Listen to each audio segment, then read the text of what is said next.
Consciousness is a result of raising and lowering your frequency. So there's a whole understanding that you already have that exists within your fourth dimensional level of consciousness of what you're doing when you're in the dream state.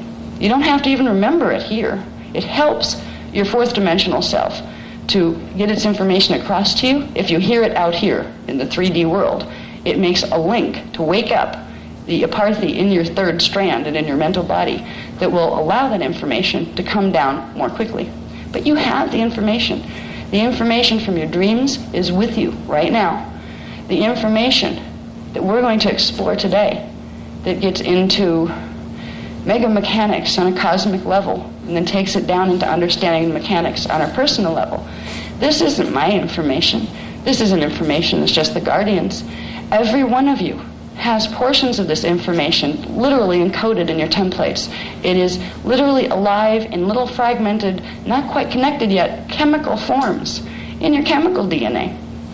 It's living information that belongs to you.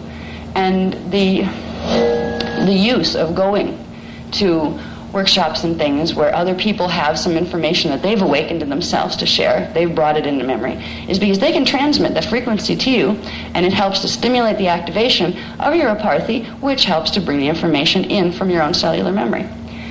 So we're involved in a process here, and the information that I'm going to share with you today that has to do with Stargate structure and it has to do with manifestation templates and source, if it sounds far out or out there to you, just realize there's a part of you out there with me. There's a part of each of us that's stationed. Our consciousness is stationed within a 15-dimensional system. And then there are 3 levels of primal creation sound fields beyond that. And then there is a full expansion into the unity of Source, where we are all one being. I am you and you are me, and we are all that is, when we know ourselves as Source. When we come into feeling the sensations involved with those statements, it changes the orientation of the emotional body, where separation from others isn't real. That doesn't mean you won't have conflicts with people sometimes. But when you have conflict, it will be approached with absolute love. In the same way, perhaps, that a mother would approach a child who's misbehaving.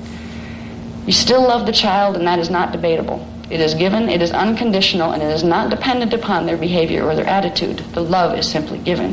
However, the actions can be judged. The child's worth is not judged. The child's blessedness is not judged. But if actions are being taken that are destructive to the child or destructive to others, which is not good for the child either, then intervention is provided with love. There's tough love and there's soft love. When we go into understanding that we are all one, even with the bugs and the birds and the trees and the molecules of water and all of the things that are out there on this planet, and that goes for everything in our system, in our density level and its universes, and also within the 5 density levels, also within all the other time matrices in creation, because this is not the only one. We begin to have, it's an awakening. That's a word that's overused and quite abused in this day and age, but it is an awakening of a cognition that once it's awake and you start to feel its flutters moving through your system, moving through your emotional body, moving through your mental body, they're physical sensations. It'll download eventually into strand 1 where it's felt in the body. When you get to that point, there's no turning back. You won't shut down the aparthy anymore, because the state that it brings you into is such a state of expanded feeling that even in the face of what other people would look at as terror, or in the face of what other people would judge as horrible circumstance or threatening circumstance, you can be in the world, actively and fully engaged in the world, but not of it, which means you're not controlled by it, which means you're becoming the master of your hologram. It's not your master. It means you can walk through situations that are joyful and fully experience the joy and let it move through you. And you can also walk through experiences that can be scary and not pleasant, and you can still hold the preference that, yeah, it would be nice if it wasn't this way right now, and know that you are actively working to heal it, so to help it the occasion or the event rise to a higher level. But you can get to the point, even the point of body control, where you can control pain, where you can control your reaction, you can choose your reaction. The hardest part of the reaction is to choose. A lot of people think it's the mental body, because when you first start to become a master of your hologram, mental body training is what usually comes first, where you learn that you need to choose your thoughts. And before you can choose them, you have to see what they're doing in there. So you need to become mindful, which means you take some time to be alone, privately, with no music on, no distraction. You simply close your eyes and say, all right, self, I'm just going to observe. You learn to observe what's happening in the space in your head first, without the sensory distraction. The best place to do it is in a comfortable temperature room that's dark, where you don't have light distracting you, you don't have temperature variation distracting you. And a lot of people, I've found, those sensory deprivation chambers that some forms of therapy use, I've known some people that can't deal with that type of environment at all because they are so frightened and they have so many fear patterns built up around themselves and what might be in there, because they have all sorts of thought patterns running around on the subconscious level that are controlling and directing their energy. And it can be very scary when you first go into a confrontation with those parts of yourself. Mild sensory deprivation, you don't have to go hire a chamber or a therapist that'll do it for you, but putting yourself in a quiet, comfortable room in an environment where you feel safe and simply going into quiet, into the stillness. And in the stillness is where all action takes place. You'll hit a place of stillness. At first you'll get bored. Then you will find one of the first things that happens, 20 different thoughts come rushing in at once. What am I going to have for dinner? When is it I'm going on that trip? When are the kids going to be home? You will find chatter. You will find mental chatter that goes on and on and on and on and on, even when you stop listening to it. You can hear it going, and you can say, what part of me is saying this stuff? Where is it coming from? And you realize it's either a part of you or somebody's talking to you from someplace else. One of the first things to do is when you identify the mental chatter, you're going to direct it on what to do. It is a chaos pattern of several parts of your own consciousness, usually, unless there's something messing with your fields or unless you're getting direct verbal communication from your higher parts. But usually, the first level of the voices you will hear are patterns of energy that are stuck in your three-dimensional body, having conversations with themselves and trying to get your attention on the three-dimensional level. They're like little thought children that are parts of you. You'll have your inner child in there that has all sorts of things that it didn't get the way it wanted when it was younger, and it feels all sorts of things. And it may be a sad little child that just wants to feel safe and it's scared of everything, or it may be a really angry little child that wants to just bite everybody that it sees. And if you've trained yourself to be a nice person on the outside, and you find an inner child that wants to bite the ankles of every person that walks in the door and has very what you would consider irrational thoughts, I hate that person, I wish that would blow up, I wish the world would be destroyed. You will find some of these sometimes in you. First of all, you have to realize you're not abnormal, you're not psychotic, you're not nuts. Psychosis comes from when those energy patterns build up a stronger energy imprint than the energy that's being processed through the conscious rational mind. And psychosis comes out in chemical form as well. It creates imbalances in the brain chemistry, which can even create shutdown of certain functions in the organ systems that can create deformities in the brain itself and other organ systems. What's interesting is in the hologram, thoughts will wear chemical clothes, which means thought forms that are energy forms are templates that accrete the intermediary phase particulates that then create a reaction in terms of what we perceive as matter densification. So all of those parts of you that you will start to find when you go into your own headspace actually have chemical bodies of their own. But if they're simply portions of your own identity from this lifetime, thought forms that you never assimilated, ideas or emotional reaction patterns that you had to different events in your life, they exist in your body as chemical form. They will be some type of chemical molecular structure in your body. In fact, the ones that are very disharmonic are the ones that cause chemical disease in the body. Disease is not the natural condition for the human body. Disease comes from templates, matter templates, scalar waveforms that are thought forms that are stuck and disharmonic with the natural frequency sequencing of the dimensional structure and the dimensional structure that the body is built on. They create blockages of energy, and they create distortions in the geometrical relationships between scalar waves in the manifestation template. Now, the manifestation template has a job. Its job is to take the consciousness it's composed of and manufacture it into a certain energy signature that from this state of awareness we can perceive as chemical reality, molecular atomic reality. Every thought you think has a chemical reality in your body. If somebody says, where are your thoughts? Well, there are a lot of places, but one of the places are they running through your blood right now? They're running through your organ systems. They're in your body doing things, in your physical body. So they're not, science tends to look at thought as one of those unquantifiable things that's out there someplace, or it's a result of physical phenomena, but it is not a physical phenomena itself. Thought is just as physical as your physical body is. It has just as much of a matter component as your physical body does. And you can also reverse that statement. That would mean, if thoughts are things, things are thoughts.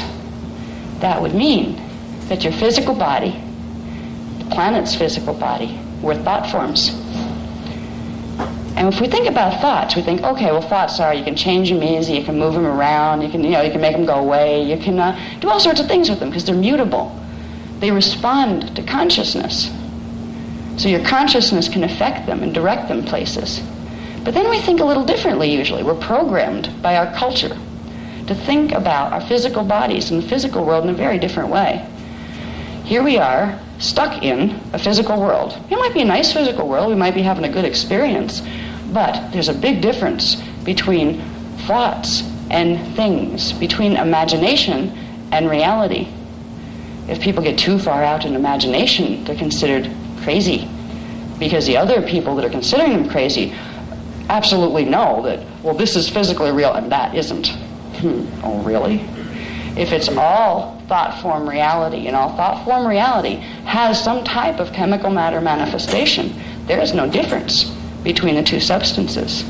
Which means that we're all crazy because we think we're in a solid world, or it means when we use imagination, or when we have perceptions or expansions of consciousness that take us into the realm that psychologists might want to say, put labels on, what we are actually doing is participating in a reality field that has a different chemical structure of matter, but it is just as real in its space-time location as we are. When we begin to experience things like dreams or visions, or if we have the ability to close our eyes and imagine going to another place, it can be a pretty place that you've gone on vacation, where you just project a part of your consciousness there, or it can be another planet because you want to check out the scenery.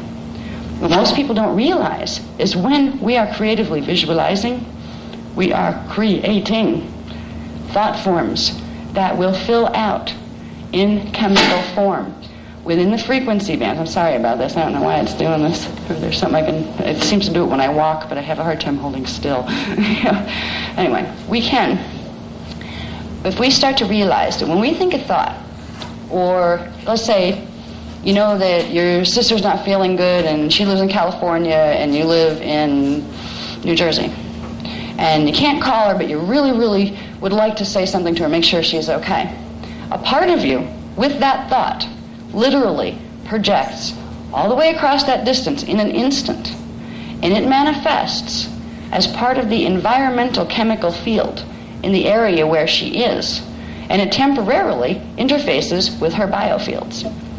You have created a manifestation, but it's within usually the fourth dimensional frequency bands, where it doesn't yet, when you get good at it, you may scare your sister to death because you actually popped up at her door out of nowhere and then disappeared again. There are people, not too many on the planet right now, there are a number who claim it, but I have only about 3 that I know of that can actually do it.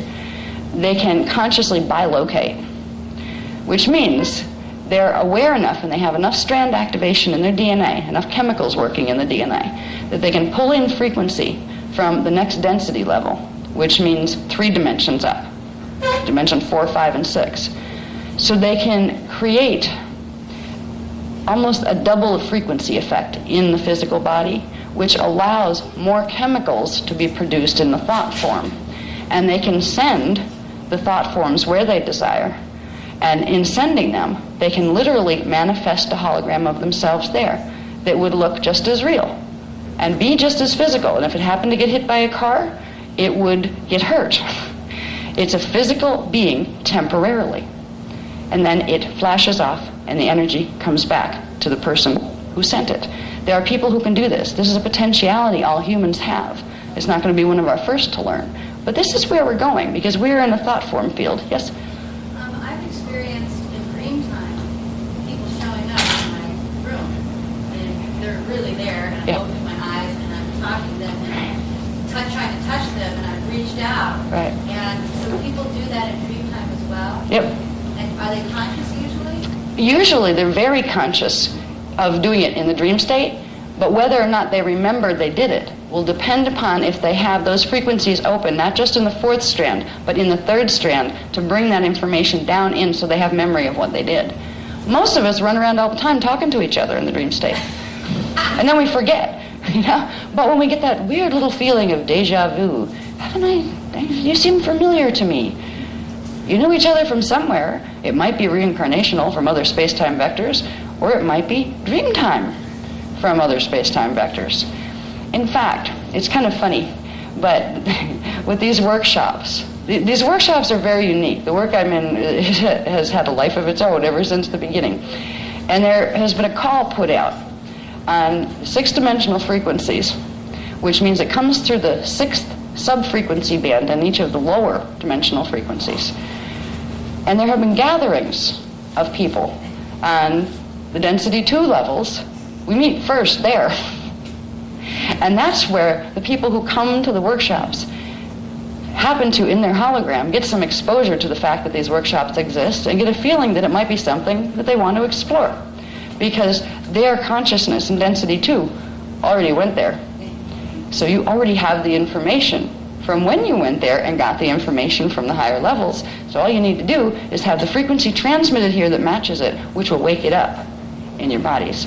So it's like we all know each other already, and everything knows each other eventually when you get back into the source space. But even on the dream state level, we interact with each other all of the time. We resolve conflicts there. We choose agreements there. That's where parents and children choose each other. When we're born, it is always by choice. The parents choose to be parents, and the person incarnating has the choice as to what set of available parents they will come to.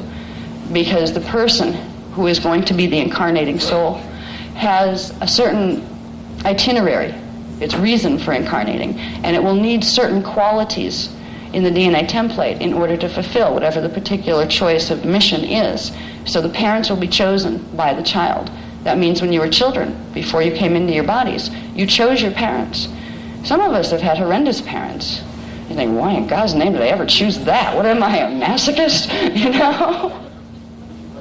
There are a lot of reasons why we sometimes choose people as our biological parents, or even our surrogate parents, if our biological ones aren't available, that treat us in ways that we really wish they didn't, that have left us things to heal and clear, that have taken many, many years and we're probably still doing and probably will be doing for the next couple of lifetimes.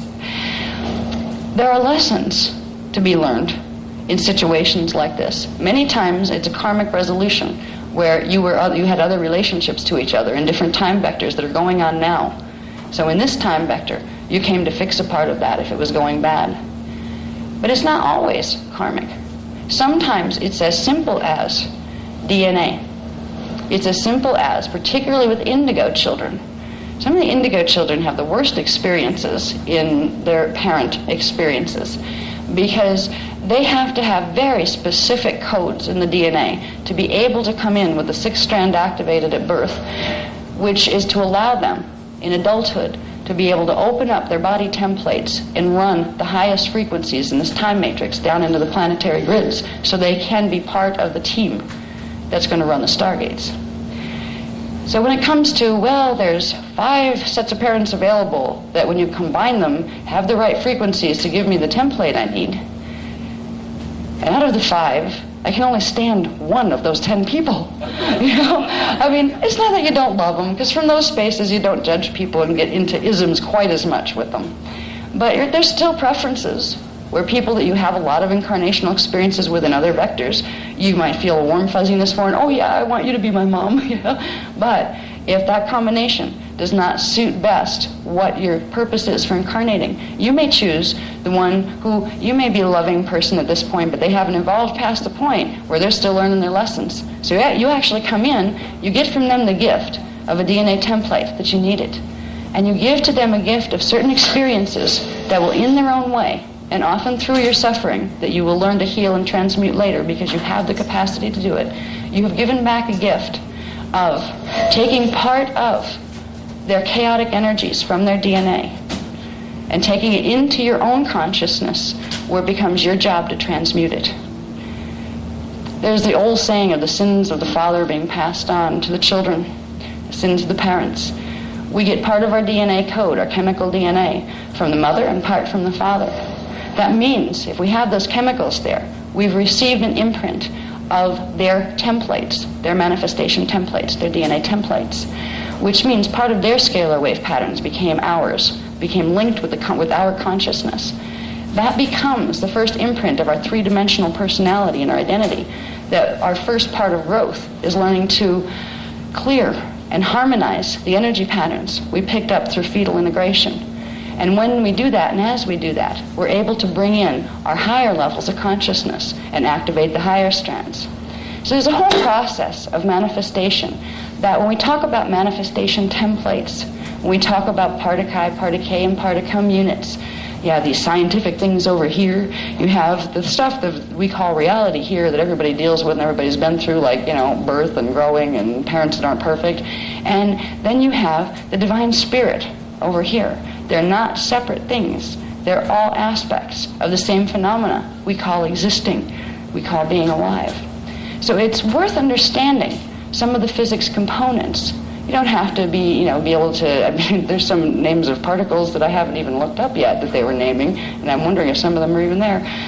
If you even understand basically that, okay, these particles do exist and they've been identified, you don't have to memorize what every one of the particles were, unless you're going to work with it directly for some reason.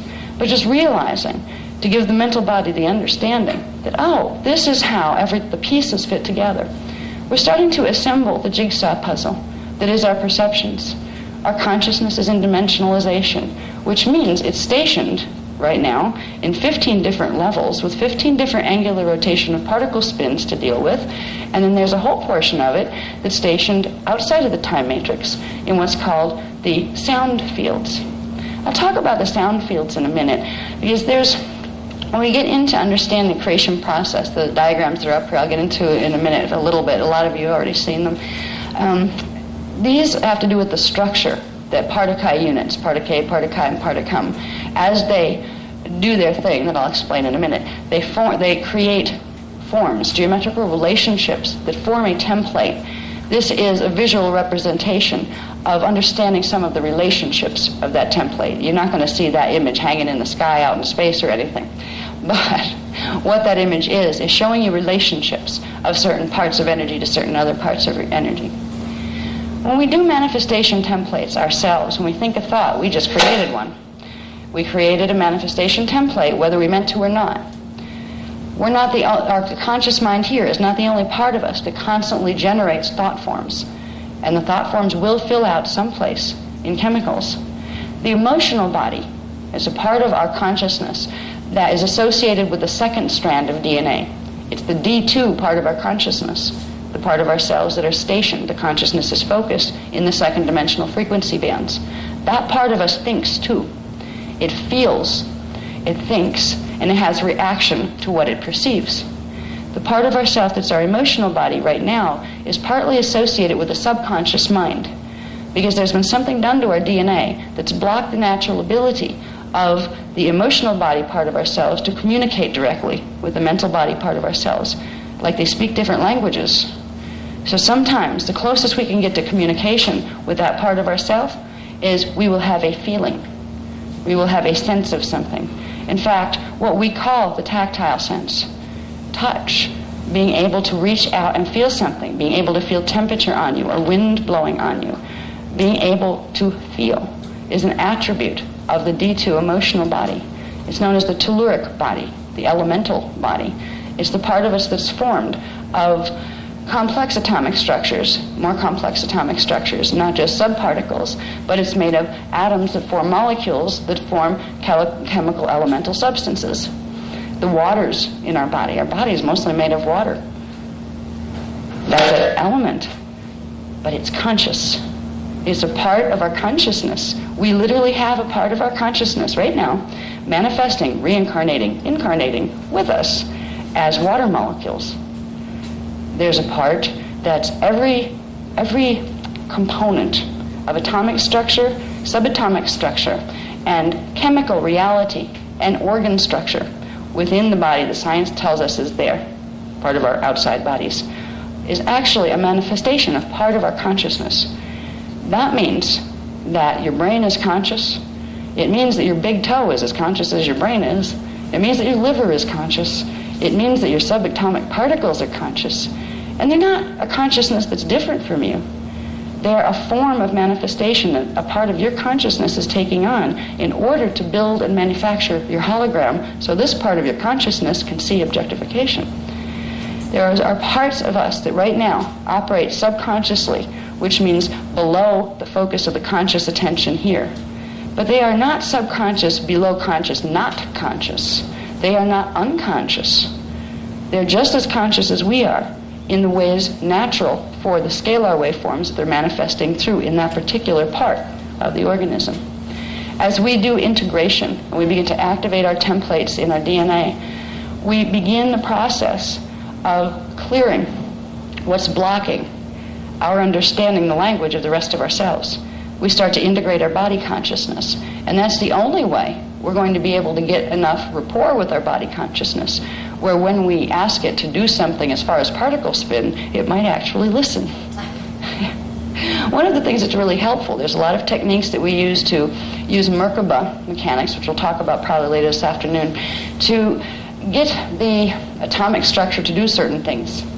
But the first thing, before you even use mechanics like that, is to simply remember it's a part of your consciousness. It's alive, sentient, and aware like you are. Ask first. Just ask it first. And then help it by setting what the mental body knows it can do, is setting a mathematical grid that will assist it to do so. It's not our job to dominate our emotional bodies or our physical bodies. It's our job to integrate them and realize that they're a part of our consciousness. And if you happen to be, like say, pretend you were actually the atoms that form the big toe of a person. Now, you know yourself as sentient, and you have your reality field, and you have your free will that you sense as a part of your right of being. You wouldn't like it if somebody, just because it was part of you, forced its will on you. That's taken away your free will, particularly if you didn't like what it felt like, particularly if what it wanted you to do actually caused pain or disharmony for you.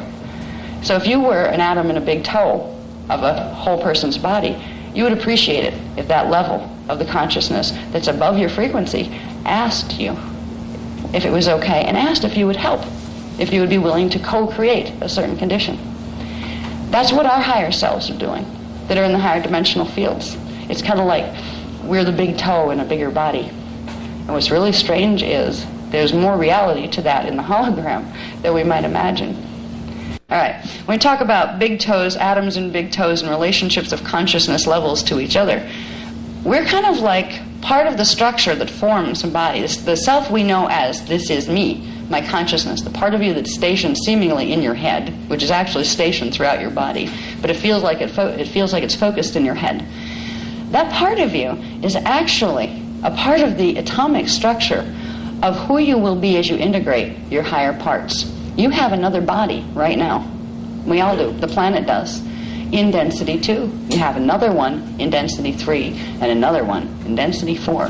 They exist with you at the same time, just like the atoms in your toe exist with you below the frequency or the station of your awareness.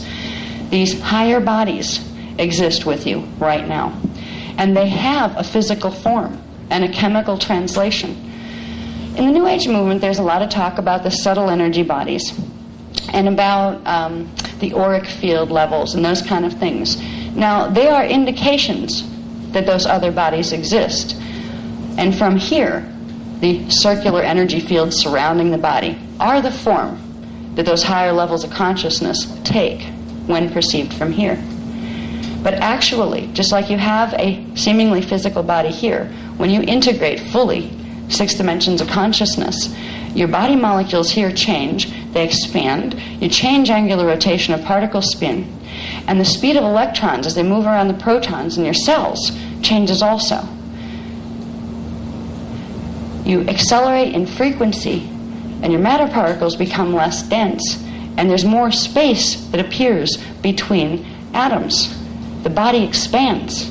You have a bigger body that's less dense. It's a semi-etheric body. Now, when we first were given the information on dimensional structure and density levels and all of those things, there weren't exactly names given to the type of matter other than like pre-matter, etheric matter, semi-etheric matter. It's like antimatter. Okay, what are these things? As we get into this afternoon a little, they've given us more names. They have to do with chemical realities, the chemical clothes that those levels of matter wear. We've known for a while that density 4 pre-matter is called hydroplasm, which means it's a liquid-based form. It can be basically conceptualized as liquid light, and it's of a higher frequency that doesn't appear as liquid in this dimension. It appears as invisible in this set of density dimensions down here in this density.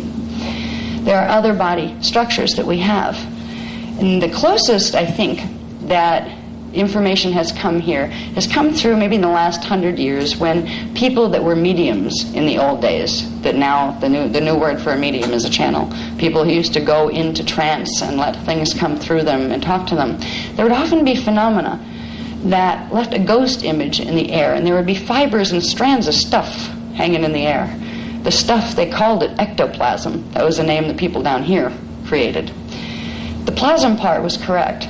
There are several types of plasm, which are interwoven strands of pre-chemical units, the ionized particulates, that I'll talk about in a little bit, that are a stage of particae, particae, and particum coming into densification. We have bodies made of each of the levels of density of matter. And as we begin to integrate ourselves, we will progressively begin to integrate that level of matter, frequencies and chemicals into the body, which will eventually change the chemical components of this body into that body. We get into manifestation templates.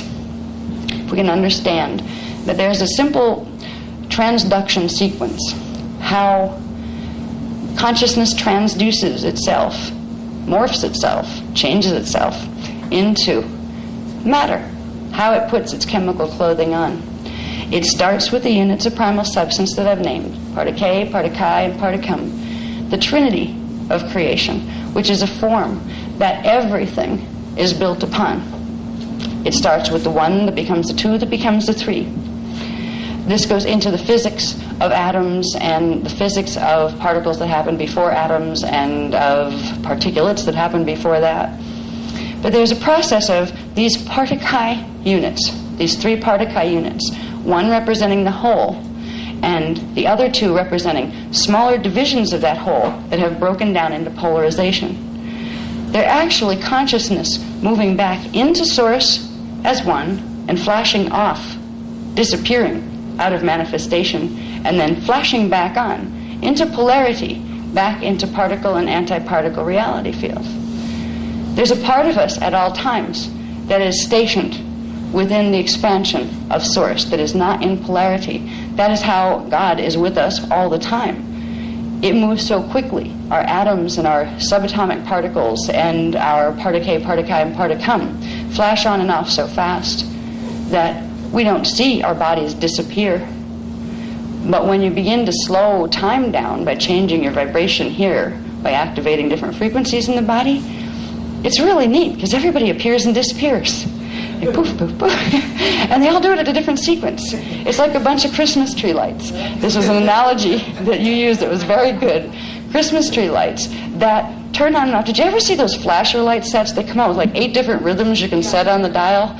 Kind of like that, where you have, say, one big long group of those all connected, but they're all choosing a different flash line sequence. That's what it looks like. And somewhere in there, there is absolute stillness, which is the foundation upon which the action of flashing on and off can take place. And it's the action of flashing on and off that allows the chemical clothes to come into manifestation and out of manifestation. On the scientific level, it's kind of interesting because that means that what the scientists see when they look through with their electron microscopes and they look at the parts of atoms and molecules and subatomic particles, there's a time thing going on. They're seeing a part of the reality of the manifestation of those particles, but they're not seeing, because their instruments cannot pick up the frequency or the speed or the angular rotation of particle spin. The points where those particles disappear, turn completely into something else, and then come back again. What's really interesting is when we get into subatomic particles that make up our body mass, they're not just particle X, Y, and Z. Protons, electrons, neutrons, these things. These things actually transmute into each other.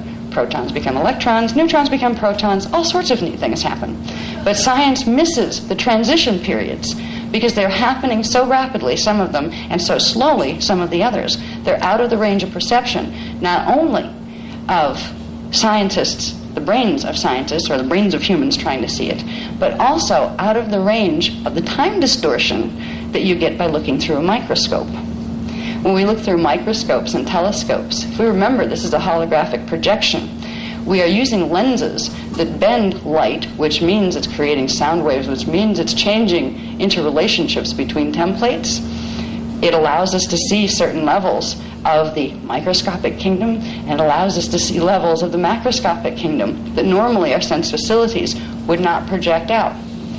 But the thing is, we do have the sense facilities. If we can see these things through mechanical instrumentations, which are thought forms that were created out of the belief that we needed an instrument to do this because we did not have the ability to see these things ourselves, we don't need microscopes to see our microscopic particles. In fact, we will get a much more accurate assessment of what the particles actually look like and how they behave when we begin to turn on microvision, which is part of the natural senses that start to come with strand 4 activation. That's only 4th dimensional consciousness. We perceive this hologram because our consciousness is stationed 1-dimensional frequency band above. So we see below.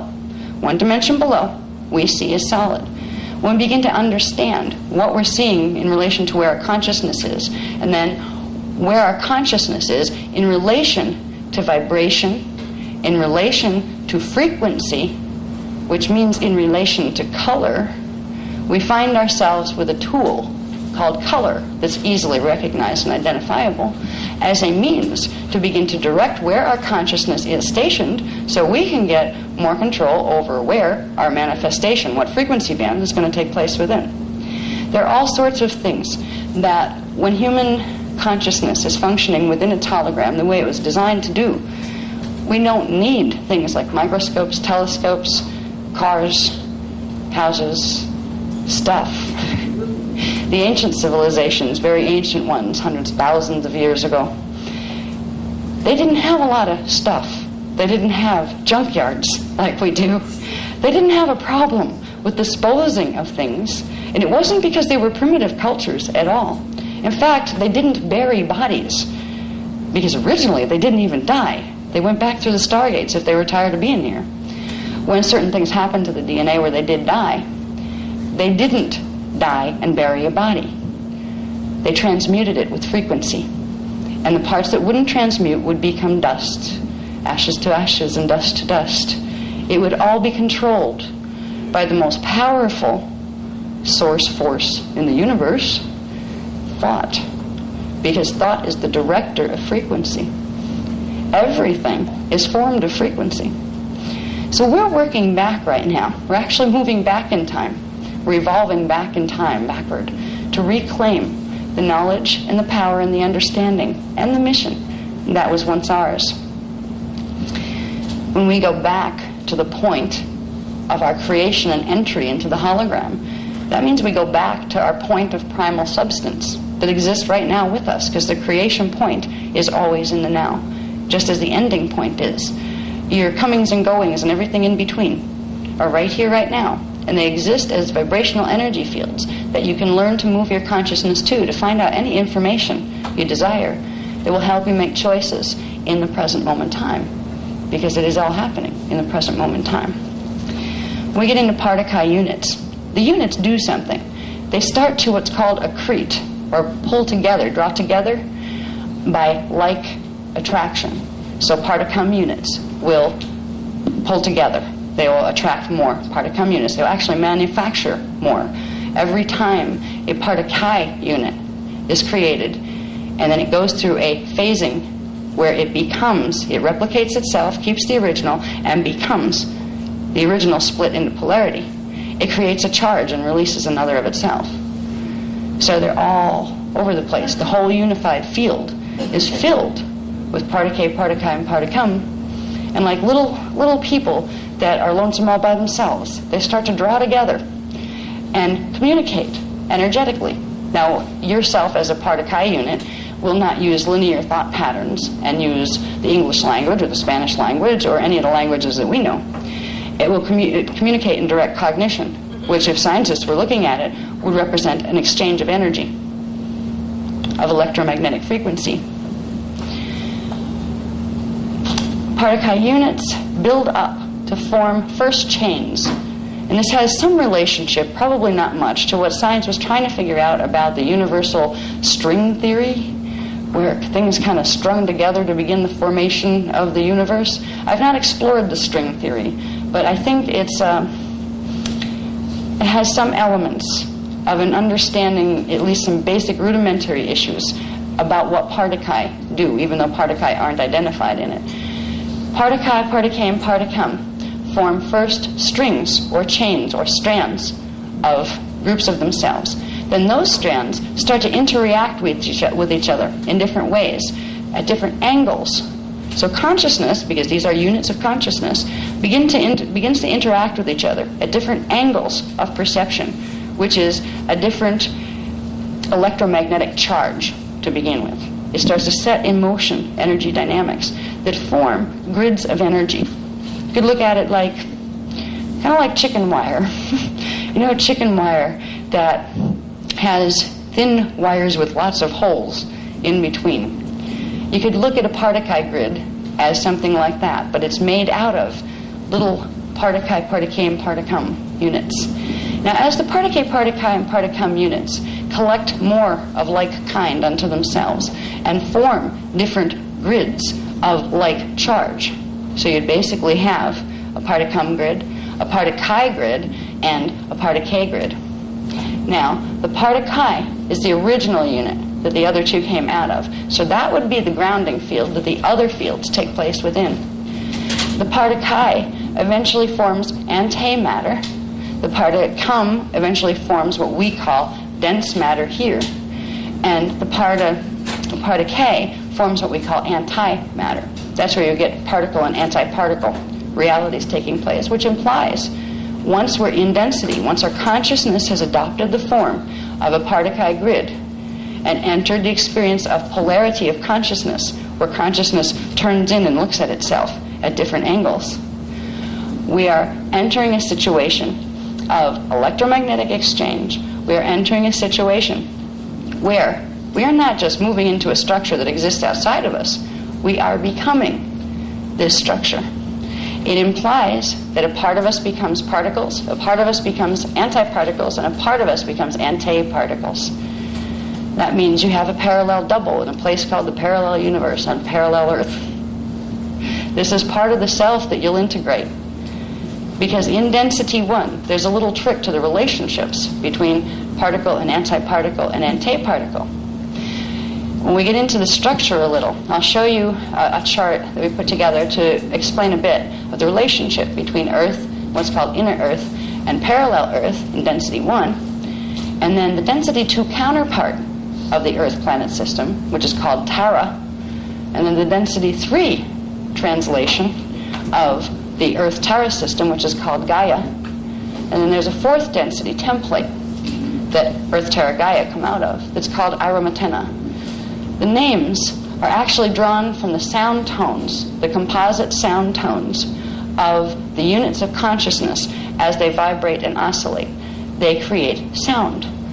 So when we're working with the material that's given by the Guardian Alliance, by the founders, we're working with word translations into a given language pattern that as closely match as possible the sound vibration of that object or being or thing.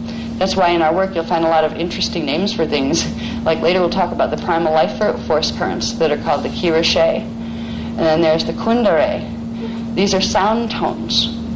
And you have Antankarana and Kundalini. Kundalini was actually not quite a sound tone translation. Antankarana was much closer. There have been pieces of this information brought here for thousands and thousands of years. There's little pieces in this book, in this sacred book, and little pieces in that sacred book, and it's all over the place. But this time we're getting it together. And here we will find that we have Partakai units form Partakai grids. Partakai grids group together and start to pull in more like Partakai units. And they begin to build up something called a Kilan, which once the Partakai, and Partakam form grids, each of those grids has a different force in relation to electricity. One has a negative polarity, one has a positive polarity, and the other has the dual polarity, which is actually a 3 polarity. It's tripolar. They create 3 different angles of consciousness relating to itself, which is the process of beginning to create the template through which a 3-dimensional hologram that has external space, height, width, depth can be created on the screen of Partakai. So we get to the point where we have Partakai units, Partakai grids that build up to be Kilans, which is the beginning of creating enough Partakai units of the 3 different kind and having them interrelate with each other to form something called a Kilan, which is a crystal. It's a crystallization of thought. It is a crystallization of form. You have Partakai units that exist as not 3-dimensional forms, waveforms, until they reach a certain level of accretion where they build up form structure. This is where you start to get your basic mathematical and geometrical interrelationships that will give you the ability, as they come down in the matter density levels, the ability to project out things that have different shapes. So Partakai, Partakam become grids, their chains become grids, then they become Kilans. Now, Kilans do the same thing. They pull more of like particles, but now they're 3-dimensional particles, or the pre-dimensional particles. These are the things that will form dimensions, but they're not quite dimensionalized yet. Kilans form Kilan codes, which are composite groupings that reach a certain level of critical waveform, critical thrust. I would say critical mass, but they're not into mass yet. So it would be critical thrust or electrical component. Once they become Kilan codes, they become what is called a scalar wave. It is a spherical, standing, particle, antiparticle, antiparticle wave that is a fixed point in a grid, kind of like, imagine it like a little flame that stays put and it's self-sustaining. It's a flame of consciousness that flashes off and on.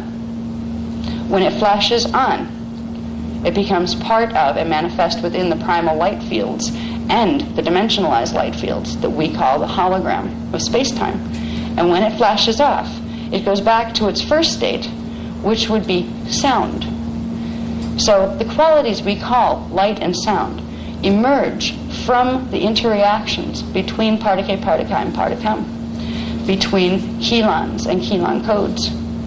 Now, each dimensional level is created by a very specific mathematical formula for how many Partike units will be in that particular dimension and what will their rhythm of flashing on and off be. That's what creates dimensionalization. Dimension 1 will have the slowest flash and on and off rhythm. That's the lowest frequency. Flashes on and off slow. Go up to D15 and flashes on and off really, really, really fast. The difference in flashing can be translated into the concepts or the realities of vibration and oscillation, which are two different things. When a Partike unit, when a chelon, when your template flashes off, it contracts. It goes into energy holding instead of energy transmitting. It goes into a magnetic polarity that is vibration. When your template turns back on, you come back into the manifest hologram. You go from going into contraction, actually becoming sound, into vibration, becoming the vibration of sound, into becoming light. That is oscillation.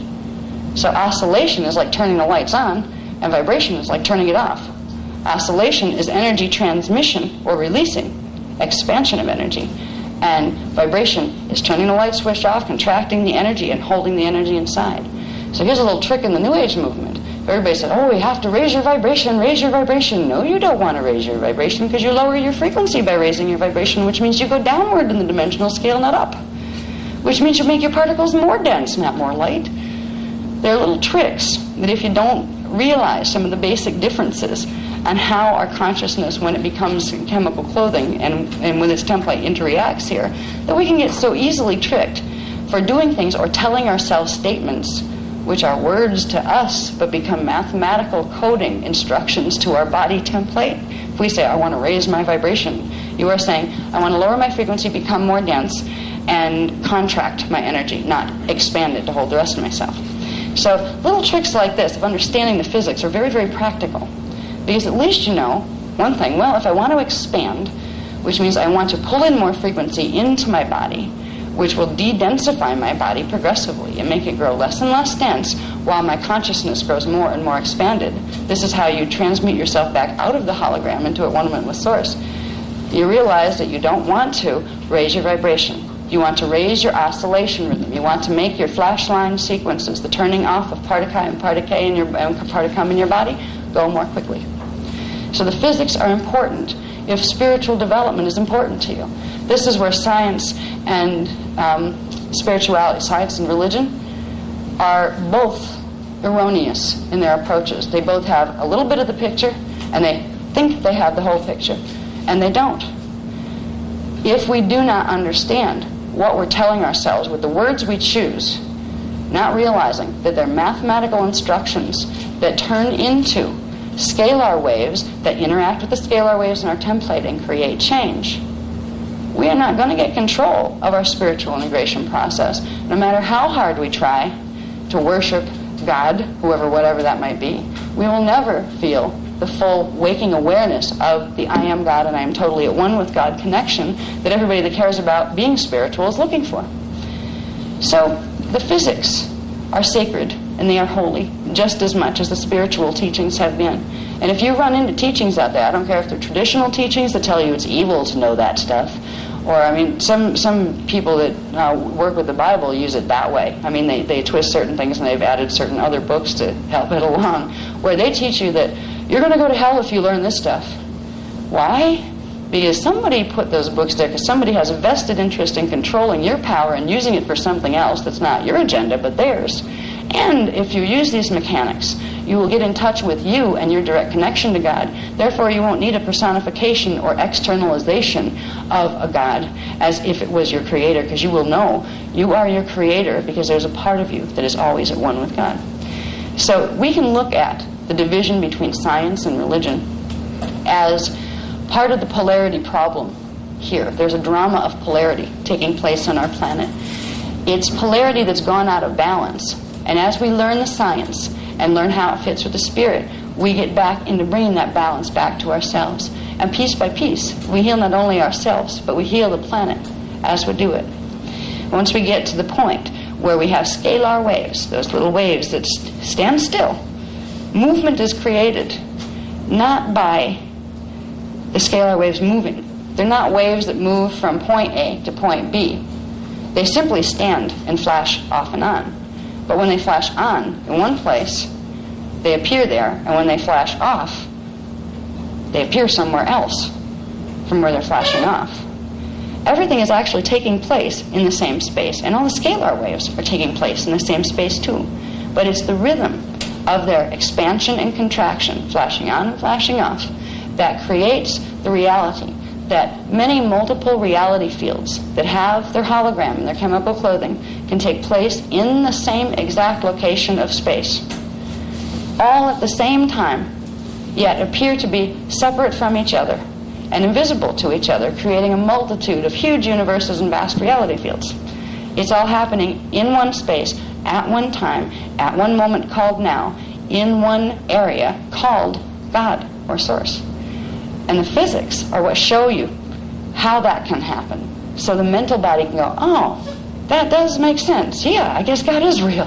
Because here we're taught, you either believe God, in God, I got somewhere, blindly, and pick up an old book that's going to tell you how you have to behave in order to get this God's approval, so you don't go into this God's judgment. And I look at it this way. If the God, the way they're presenting it, knows so little about love, I'll fend for myself. If God was really like the books are telling us, a vengeful, wrathful God that will wipe out things on purpose and send you to hell if you can't figure out what you're supposed to do to try to be good. This is an old concept of certain forms of man or woman or fallen angelic putting their own attitudes, calling God themselves, and giving us images of God, taking our teachings that were really about this, about the sacred sciences of the sacred spirit that allowed each one of us to know we were God. Those teachings were twisted, edited, and taken to take us totally off track. Why? Because we're holographic projectors. We're thought form generators. If somebody's interested in our planet, and we were the security team, and somebody was interested in taking our power away from us so we could no longer function as the security team, but it would be very difficult to try to physically go in and force yourself onto the planet, because if you did, you'd have a whole lot of Star Wars happening over your head from the Guardian races that would come in and stop you. If you can trick them into creating their own prison, their own perceptual prison, by feeding them, first you'd have to do something to the DNA so they forget their higher dimensional parts. Then you need to feed them some thought forms to get them going on a new track of development. It gets them to use the creative power, the scalar wave generation, to create a hologram where it appears that there's an external God. There's an external God that's planning to come down and fleet and visit us one day and say, oh, my children, we're back. We created you. Now do this. Our thought forms that we've been using since 22,000 BC, 25,500 BC, have been intentionally seeded to create distortion in our consciousness and to create illness and disease in our bodies. So the last age span we used to have was about 800 years. Before that, we were eternal. We just could transmute whenever we wanted to. We didn't die. Our thought forms have been used to imprison us. And it's actually us, the parts of ourselves that are in our molecular consciousness and the parts of ourselves that are in our elemental consciousness that are holding us imprisoned in density 1. We have been constantly having to reincarnate and put our consciousness back in a density 1 form because we haven't been able to get out of here frequency-wise. We haven't been able to hold in our templates the higher dimensional frequencies that would allow us to merge with that level of consciousness, change the angular rotation of particle spin, and take ourselves to the higher density levels. But that's kind of good that this has happened, because if our thought forms are what are imprisoning us, that have created a self-regulating police force right within our own bodies, that means our thought forms have the ability to be our liberators as well. And that's what we're doing. When we get to the point of understanding, we have a template that's made of Partakai units, Partike, Partikai, Particum, chelons, and all of those things, chelons, chelon codes. We can look at that as the crystal body, the scalar wave body that flashes off and on, is the crystal body. It's formed of things called fire letters, which are specific organizations of scalar waves that exist for each dimension. If you think of the cosmic template has 15-dimensional structure. Okay, you have primal sound fields I'll talk about later, 15-dimensional structure. Each one of those dimensions has a very specific organization of Partakai units that have a very specific flash line sequence, flashing on and off. Now, anything that's going to come into manifestation in that reality field is going to take on, as part of its core template, that particular structure of Partakai units. So, the universe, the cosmos and the universe, is made of fire letters, which are groups of chelon codes that hold the scalar waves into particular arrangement that allows for dimensionalization so the hologram can be projected. We have a piece of that template right in us. Part of the core of our template is a microcosmic version of the macrocosmic cosmic template. So we are made of fire letters. We have fire letters within our bodies that literally anchor the portions of our consciousness into each dimensional band. Each of our DNA strand templates that forms a portion of our chemical DNA corresponds directly to one of those dimensional bands, which means that the template is made of the fire letters that make up that particular dimensional band. When we talk about the density levels of matter, we have first, coming from source expansion, we have first a contraction that creates a void. This is before we enter dimensionalization.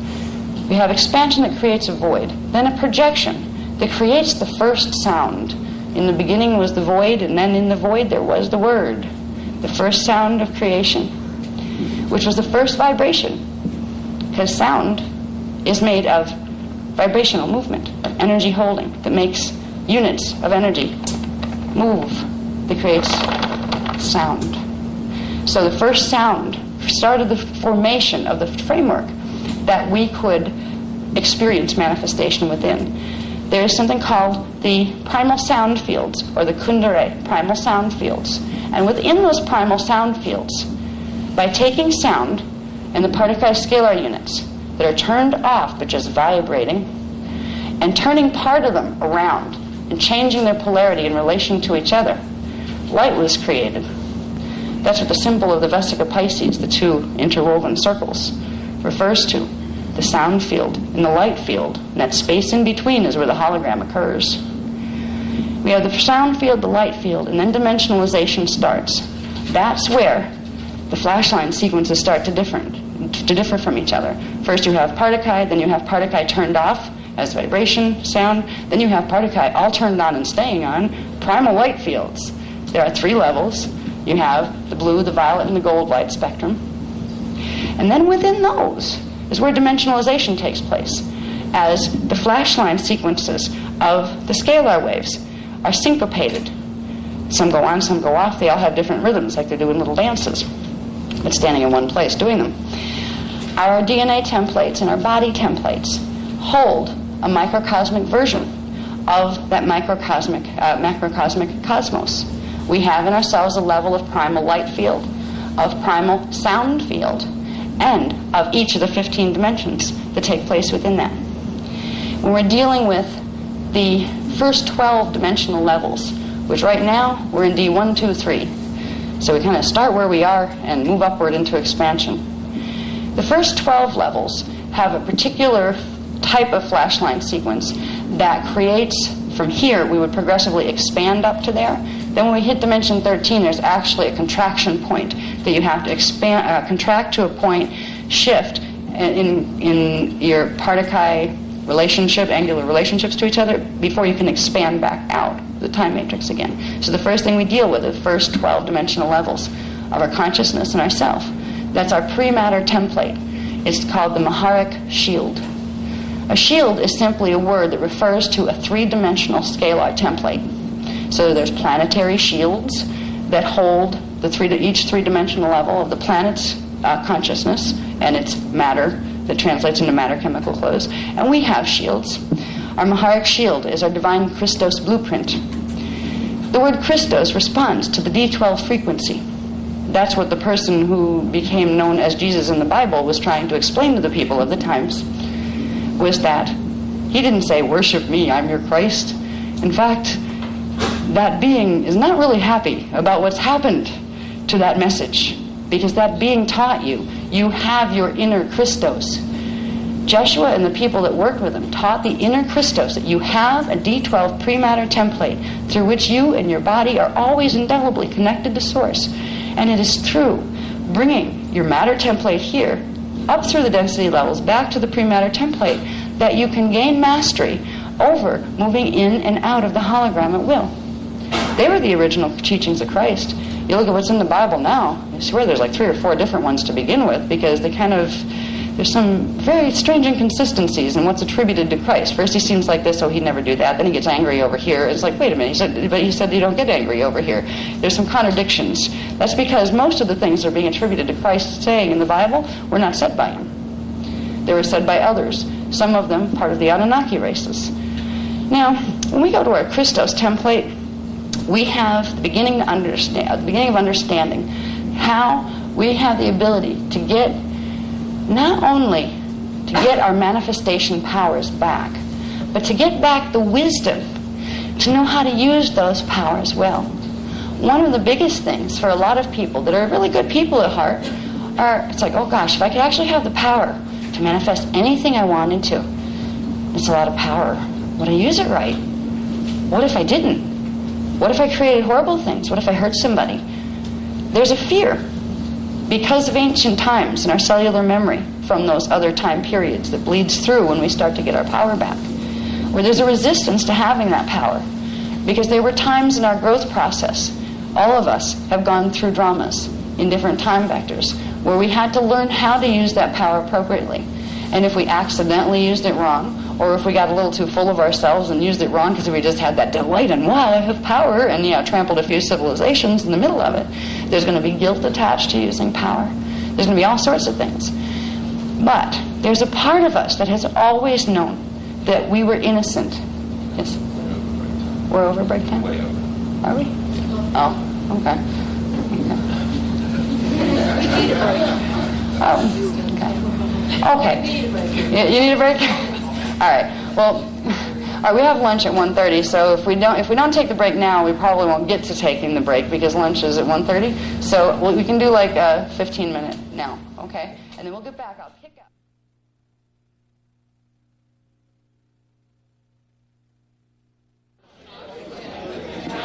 We're going to be starting in about 2 minutes, everybody, so if you want to get back in your seats whenever you're ready.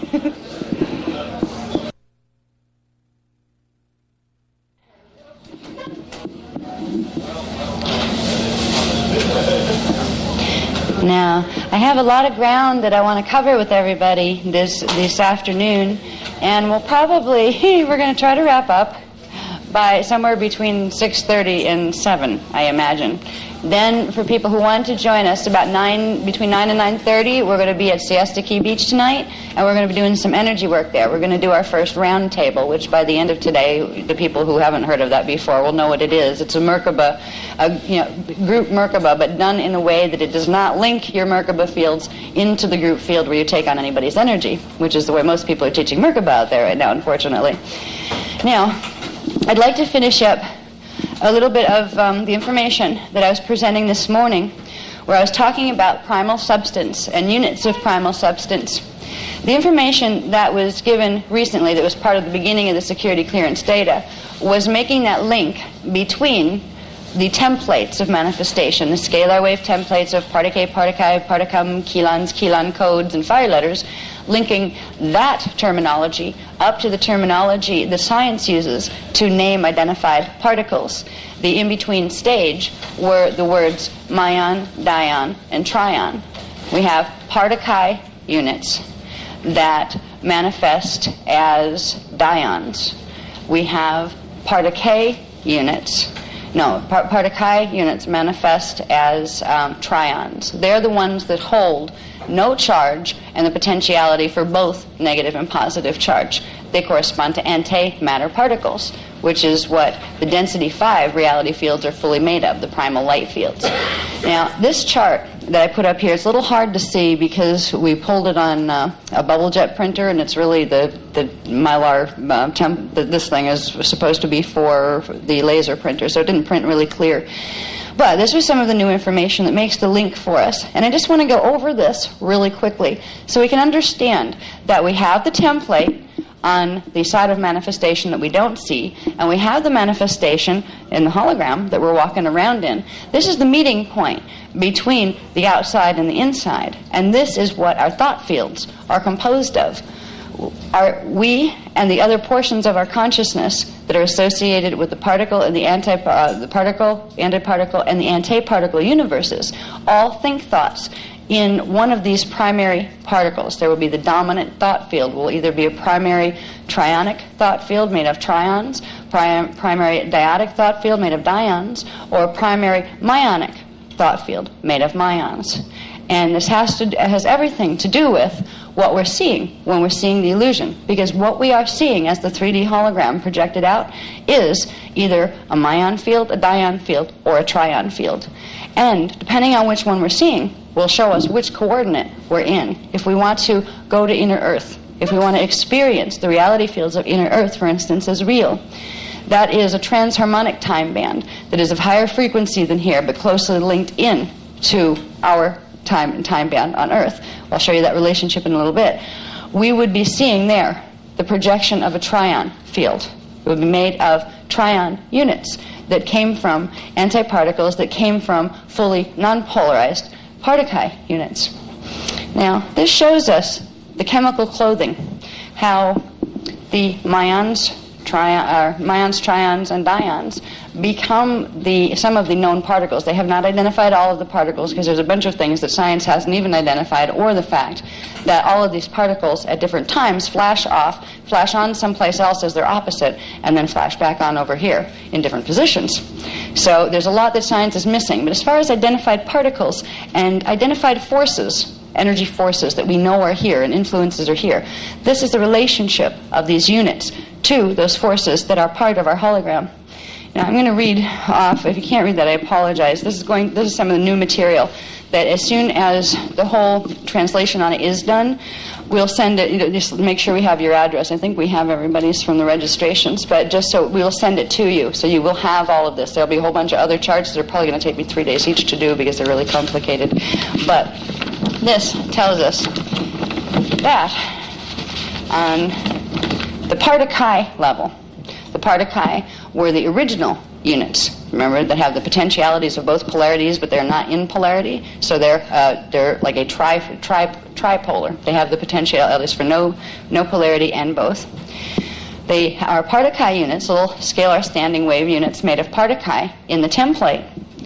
The translation point where they start to take on chemical clothes, where they start to become wave forms that create movement rather than just standing still and flashing on and off. And from there, they create what are called, they are particles that are called ionic particulates, which means they have the ability to reverse their characteristics and change their characteristics by influence from each other. So they're not fixed like the templates are, and they move into the illusionary hologram of motion. So we have Particuli units form trions. Now the core polarity and electrical orientation of a Particuli unit would be a dual charge plus its own, because the dual charge actually creates another characteristic in relation to polarity. So it's really a tritone field. It's base electromagnetic. This is where electromagnetic force originates. As we know, we look at electronics and all of those things. Electromagnetic force is what makes this world go round down here. It also makes the world go round from D12, the prematter fields, all the way down. And the primal light fields have a relationship to electromagnetism, but it is more separated, where you have magnetic fields separated from electrical fields. And when you get into dimensionalization, after you go through the D12 point, you will start to have them both existing in relation to each other rather than fully separate areas. When we talk about electromagnetism, we're actually talking about the phenomena that causes what we perceive in the hologram as light and sound. Now, light is a translation of electricity. Sound is a translation of magnetism. And electrical and magnetic force are translations of each other in relation to the wholeness. What's interesting about the way dimensions are stacked is light in one field is sound in another. So when we look in our hologram, and if we are perceiving from the third strand, or from D3 consciousness, the light we are seeing is from the dimensional band above. What we are seeing as the stars and the sun and the light that it generates are the reality fields of density 2, dimension 4. What we are seeing as the physical down here on Earth field is a projection of the energy patterns that are in dimension 2. And our consciousness will be stationed right in between the two. What's happening right now is our consciousness is actually stationed in dimension 4. And we're perceiving what's in the D3, dimension 3 energy field. We're perceiving that down here as the Earth hologram. And that implies what we're perceiving when we look up at the stars and the sun and the light and the darkness. We are seeing the reality field of dimension 5, which is the center point of the timelines of Earth's density 2 counterpart, Tara. When the halls of Amenti stargates open, we have a blend. There is a blend of this timeline and that timeline, and we have the ability, if we know how, to shift our focus of attention into the density 5, or the D5 reality field, which would constitute in the hologram being able to see an area of oscillating energy, because you would sense it, because you would be sensitive to the higher frequencies that were coming in from the higher octaves of dimension 5. A person who did not have that level of strand activation in the DNA would not be able to see it, but you would. Some people have already started seeing what appear as mirages. I had a couple of people at different times in the last couple of years write to me and say, am I losing my mind? Because there's this thing that happened a couple of times, and I know I saw it, but like, am I hallucinating? What am I doing? They talked about seeing cities in the clouds. Not just like animal forms, oh, that one looks like a bunny, not that kind of thing. But literally, the light does something. There seems to be a shift in the light, just a little bit, and it's usually in the daytime that they have the experiences. And they'll see the clouds, but all of a sudden the clouds take on a look as if you're looking over mountaintops, and there's like a landscape there, even to the point where sometimes you can see city buildings. They look like ghost images that are made out of cloud stuff. These are people that were going into fifth strand activation early. They're starting to pick up the density 2 matter forms, and they will first appear as mirages or ghost images.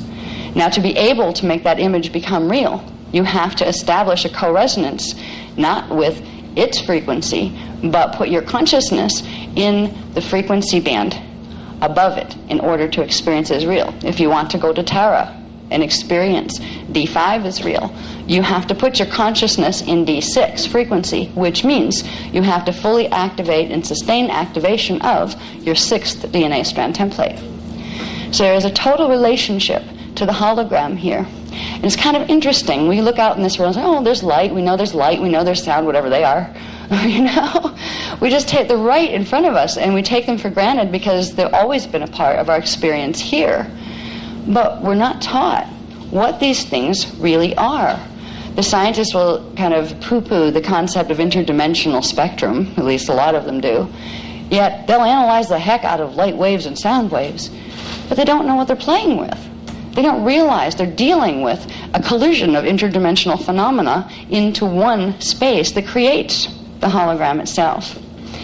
When we go into the 3-day particle conversion period that I'll talk about more tomorrow, it's an interesting period of time. It's when all sorts of frequency bands run into each other, and you'll end up seeing a reality that has to do with where your DNA activation is, because that will position your consciousness in relation to this collision of frequencies all over the place.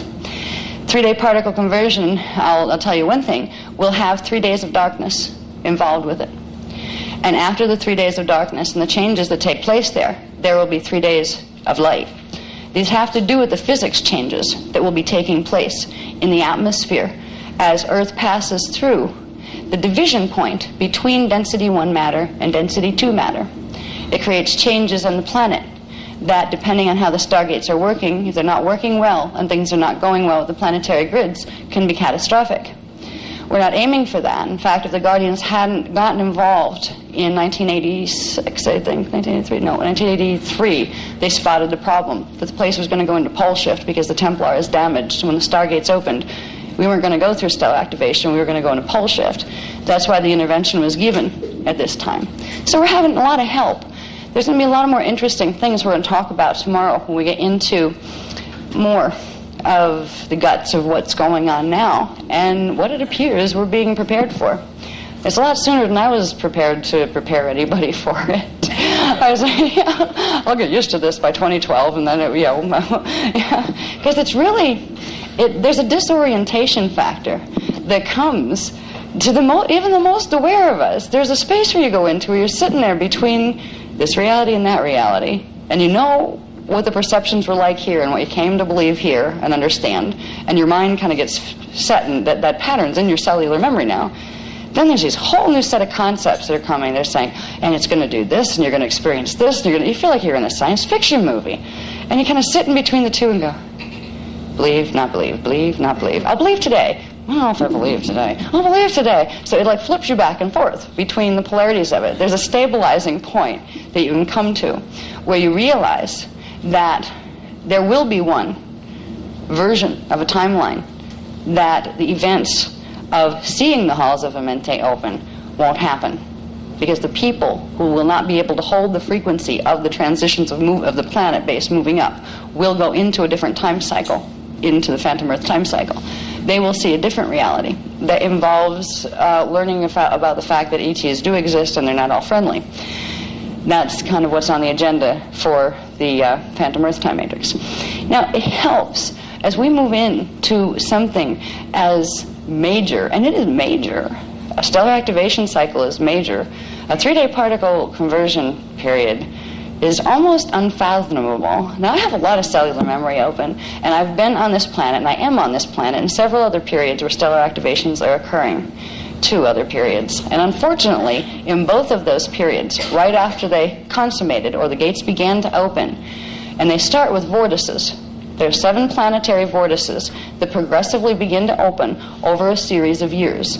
The first opening of the interdimensional vortices, so with Vortice 4, started in the year 2000 here.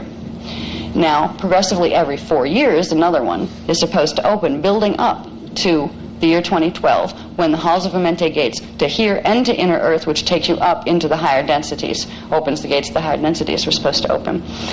I've been here, and I am here in other space-time locations, in other stellar activation cycles, where at the point where it consummated and the first gate started to open, the place was literally attacked, spaceships in the sky, that kind of stuff. And it was, the gates were shut. Because something like that happens, the halls of Amenti have to be shut. Because if they are invaded by force and fallen angelic forces get control of the Crystal Pylon Temple network, that network is spliced into the 12 primary universal stargates in this time matrix. They could literally use the halls of Amenti to shut this time matrix down from D11 down, where they could hijack the whole time matrix. That's why they're after Earth. That's why they're after the halls of Amenti stargates. The history line that this planet is coming from right now holds the illusion of a past, a set of thought forms, a frequency field that this moment is being created from, in which there were cataclysmic changes that occurred rather than the victories. We took the lower sub-frequency bands. In every moment there is a choice. You have 3, actually. You have the point of union, which would be the Partakai frequency field, the trion frequency field. You have the dion frequency field, which is an electrical charged field, which would represent the higher tone frequencies. Or you have the myonic field, that would represent the lower tone frequencies. And we have the choice as to which, by what ideas we choose, which outcome will resonate with our bodies. The thoughts we choose to accept as what is going to be the outcome will determine, they will set a pattern of frequency in our bodies. It will activate a Parthi that go with one of those timelines. The past that It's part of the planetary and race karma pattern, or the imprint that's coming up from the part of the hologram we would call the past. Involves several cataclysmic events and a history of them that have progressed up to this point. But we are at a point where all those time periods are lining up and opening to each other. This is our chance to take the higher octave this time and bring them together into a point of union where we can transmute it to the next highest level. This planet and its people and the consciousness on this planet, including the plants, minerals, rocks, everything, has been trapped here from 25,500 BC forward. They've not been able to get out of this particular density in this time matrix because of certain things that were done to the planetary grids that blocked the body's ability to hold higher frequency. So even if you would die the body here and leave the body, your consciousness could not pick up enough momentum to make the shift in angular rotation of particle spin needed to get your consciousness out of density 1 and into density 2 incarnational cycles, or holographic projection cycles. This is a time of great freedom that we're moving into. So when we begin to understand some of the basic physics involved and how our thoughts literally plug right into those physics, we can start to get in touch with the power that we have. And it's a new way. It's like relearning how to think. The first part is assimilating what the new thought is. Oh gosh, that is the hologram. And after a while, when you keep reminding yourself that, wow, when I'm seeing light in 3D, I'm seeing the D4 sound field. When I'm seeing, you start to interpret what you're seeing in a way more closely resembling what the reality of it is. It takes a while for that new pattern, that new thought pattern, to reach a critical mass resonance of energy, which means where it gets as much energy into it as the old pattern had, where it has the power to then drag the old pattern into it and transmute it and bring the whole thing up to a new experience and a new healed thought pattern. So there will be a moving back and forth as we learn to understand things like that, where we go, what was I seeing again? Okay, it's a hologram. I got that far. Now, how did that work? Was it a trion field, a myon field, a dion field? Wait a minute. So there'll be a process of reminding ourselves to remember what it is. And as soon as you do, you're opening the doorway for more information and more perception, more awareness, and more frequency, and thus more DNA activation to come in to your body. So when we get into the fields that are created, we have the part of Chi units create trions, the part of K units create dions, and the part of cum units create myons. The trions have the dual charge plus its own, so it makes it a tritone charge. They're base electromagnetic. Part of K units are positive electrical. Okay? That means their electrical orientation is positive. You know how on a battery you have the negative polarity side and the positive polarity side? Well, this would be, the dions would have the positive electrical. They're considered base electric because of this. That means they have primarily a transmitting force and a transmitting purpose. They're not the ones that draw energy. They're the ones that push it out, which means they oscillate rather than vibrate, which means they move energy into a field instead of taking it out. Now, part of cum create the myons. They are the negative electrical orientation, or the electrical polarity. They are base magnetic. They are the particle units that will draw in energy from a field and send it to the part of K particles, the base electric particles, who will then transmit it out. Now, the process by which this occurs, there's a graph that we were attempting to work on yesterday when they were showing me parts of this. This graph is like a nightmare graph.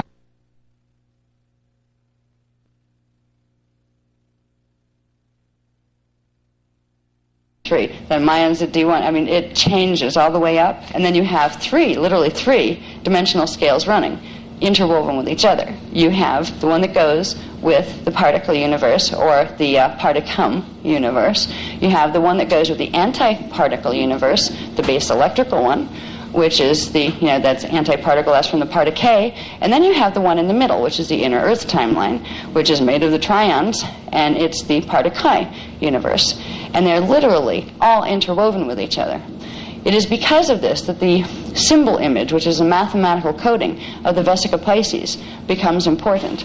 Because in this graph that I hope to get done at some point, it shows you where Merkaba fields are created, counter-rotating spirals of electromagnetic energy, which create spheres of energy, which then intersect with each other at specific angles. Each dimension would have a circle in it that's a sphere, and then in between each one, where the crossover line is, there would be the center point of another sphere, and you start to get Vesica Pisces going all the way up the dimensional scale.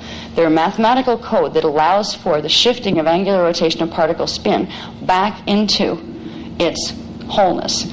That symbol will be used later this afternoon. We're going to be using the symbol in a beginning way, where we're going to heal or to raise to the next highest level of expression any thought form here. The secret is to combine it with its opposite. If there is a negative condition, it implies it has a positive condition existing in the anti-hologram, right? You need to bring the two of them together, and they literally undergo fusion and then fission. They fuse, throw off energy. That energy actually jumps an octave, picks up momentum, and the pattern manifests at a higher level, which is a more harmonic and harmonious level than density 1 and density 2. There's a way to use the Vesica Pisces where you can progressively, with each strand template, begin to take each part of your particle base and assist it easily on a daily basis to begin its transmutation process of progressively combining its polarity, which manifests in polarity thinking, where you have, if one part of you is thinking a happy thought, you're experiencing the happy thought, you have a part of you in the parallel system that's experiencing its downside. This is how thought works here. And there is a point, this is where the twists on the teachings we talked about last night, where there is an element where detachment is useful, but it must be engaged detachment. If you go into a space of detachment, it's like standing, looking at the Vesica Pisces, standing in that center point that is where the hologram manifests, and saying, I won't touch either of the other circles. You don't get anywhere.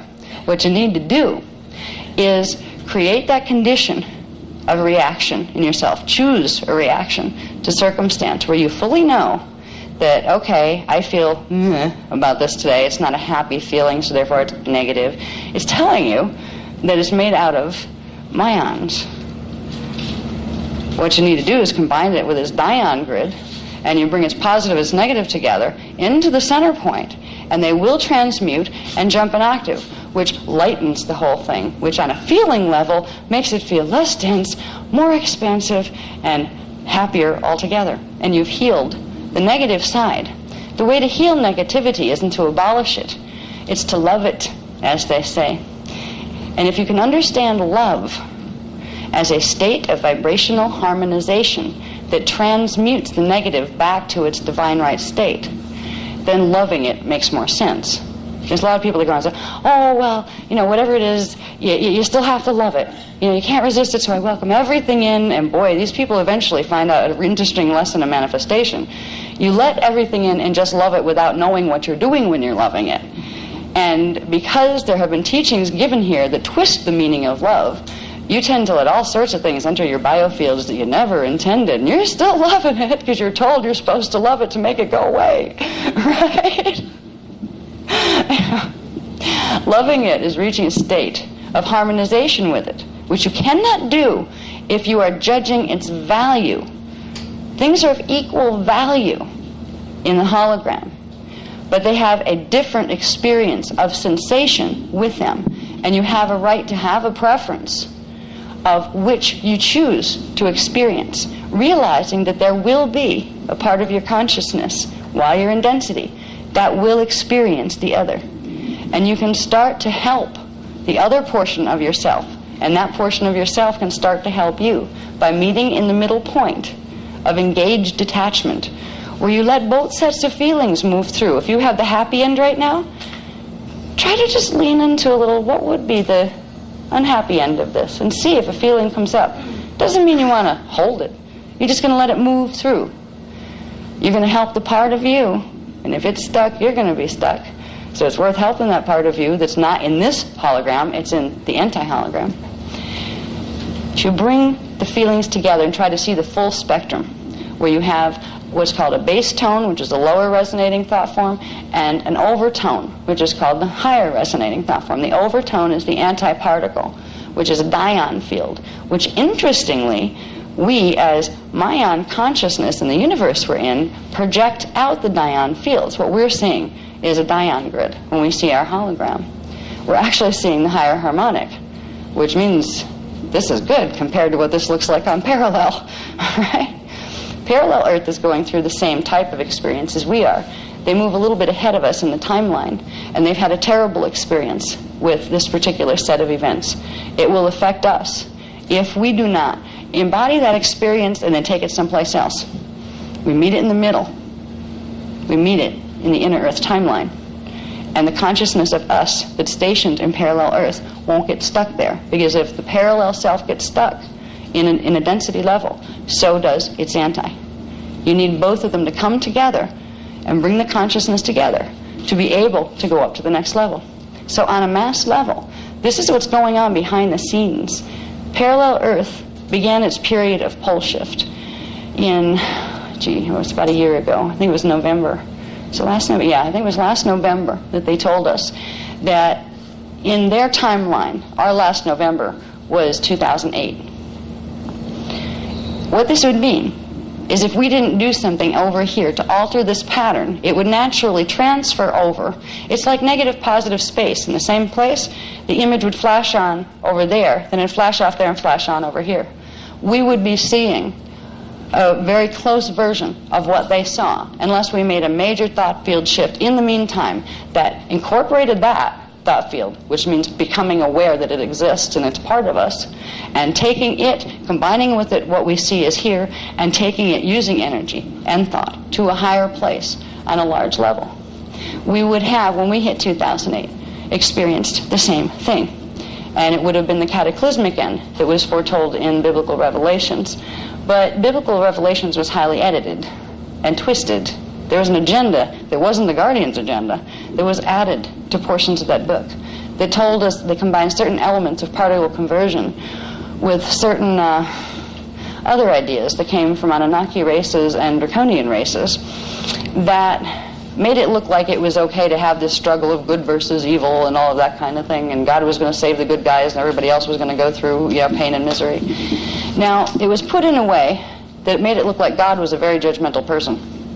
Like God was mad at those sinners because they didn't follow the rules in this book, therefore he was going to punish them. He, of course, was going to punish them and make them go into fire and brimstone where they would be miserable. And only the 144,000 good ones would ascend and disappear before your eyes. And if you weren't one of the ones that disappeared, that means you're stuck here. That means God must be mad at you or something. Time to repent, this whole thing. What has the translations that are in Revelations now were originally part of the truth of the books of John the Baptist and Jeshua that had told about the realities of physics involved with particle conversion and what needed to be done with the inner Christos and the inner energy fields to move through it safely, and that if you didn't, there would indeed be a phantom earth reality created. It also did tell about a battle between fallen angelic forces and the guardian protector forces, because that battle was set in 2326 BC, when in the last stellar activation cycle, the guardian groups literally shut stellar activation cycle down just as it started, where they still had time where they could stop it, because the Anunnaki invaded and tried to take over. So there was a lot of truth to biblical revelations, but a lot of distortion on, wait a minute, what does this mean to us? Does it mean we're supposed to, if we don't follow everything in the book, and if we don't follow the Pope or the other guy, or like how many people use the Bible now and say the other ones are wrong? You can't even figure out who you're supposed to follow if that were the solution. There are some truths in the Bible and there are some twists in the Bible. But the Revelations book was intended to tell us and prepare us for what we needed to do with our bodies, what we needed to do with Merkaba, in order to move ourselves successfully through these transitions and to finally end the problem that Earth has been having and the angelic human races have been having down here with fallen angelic invasion.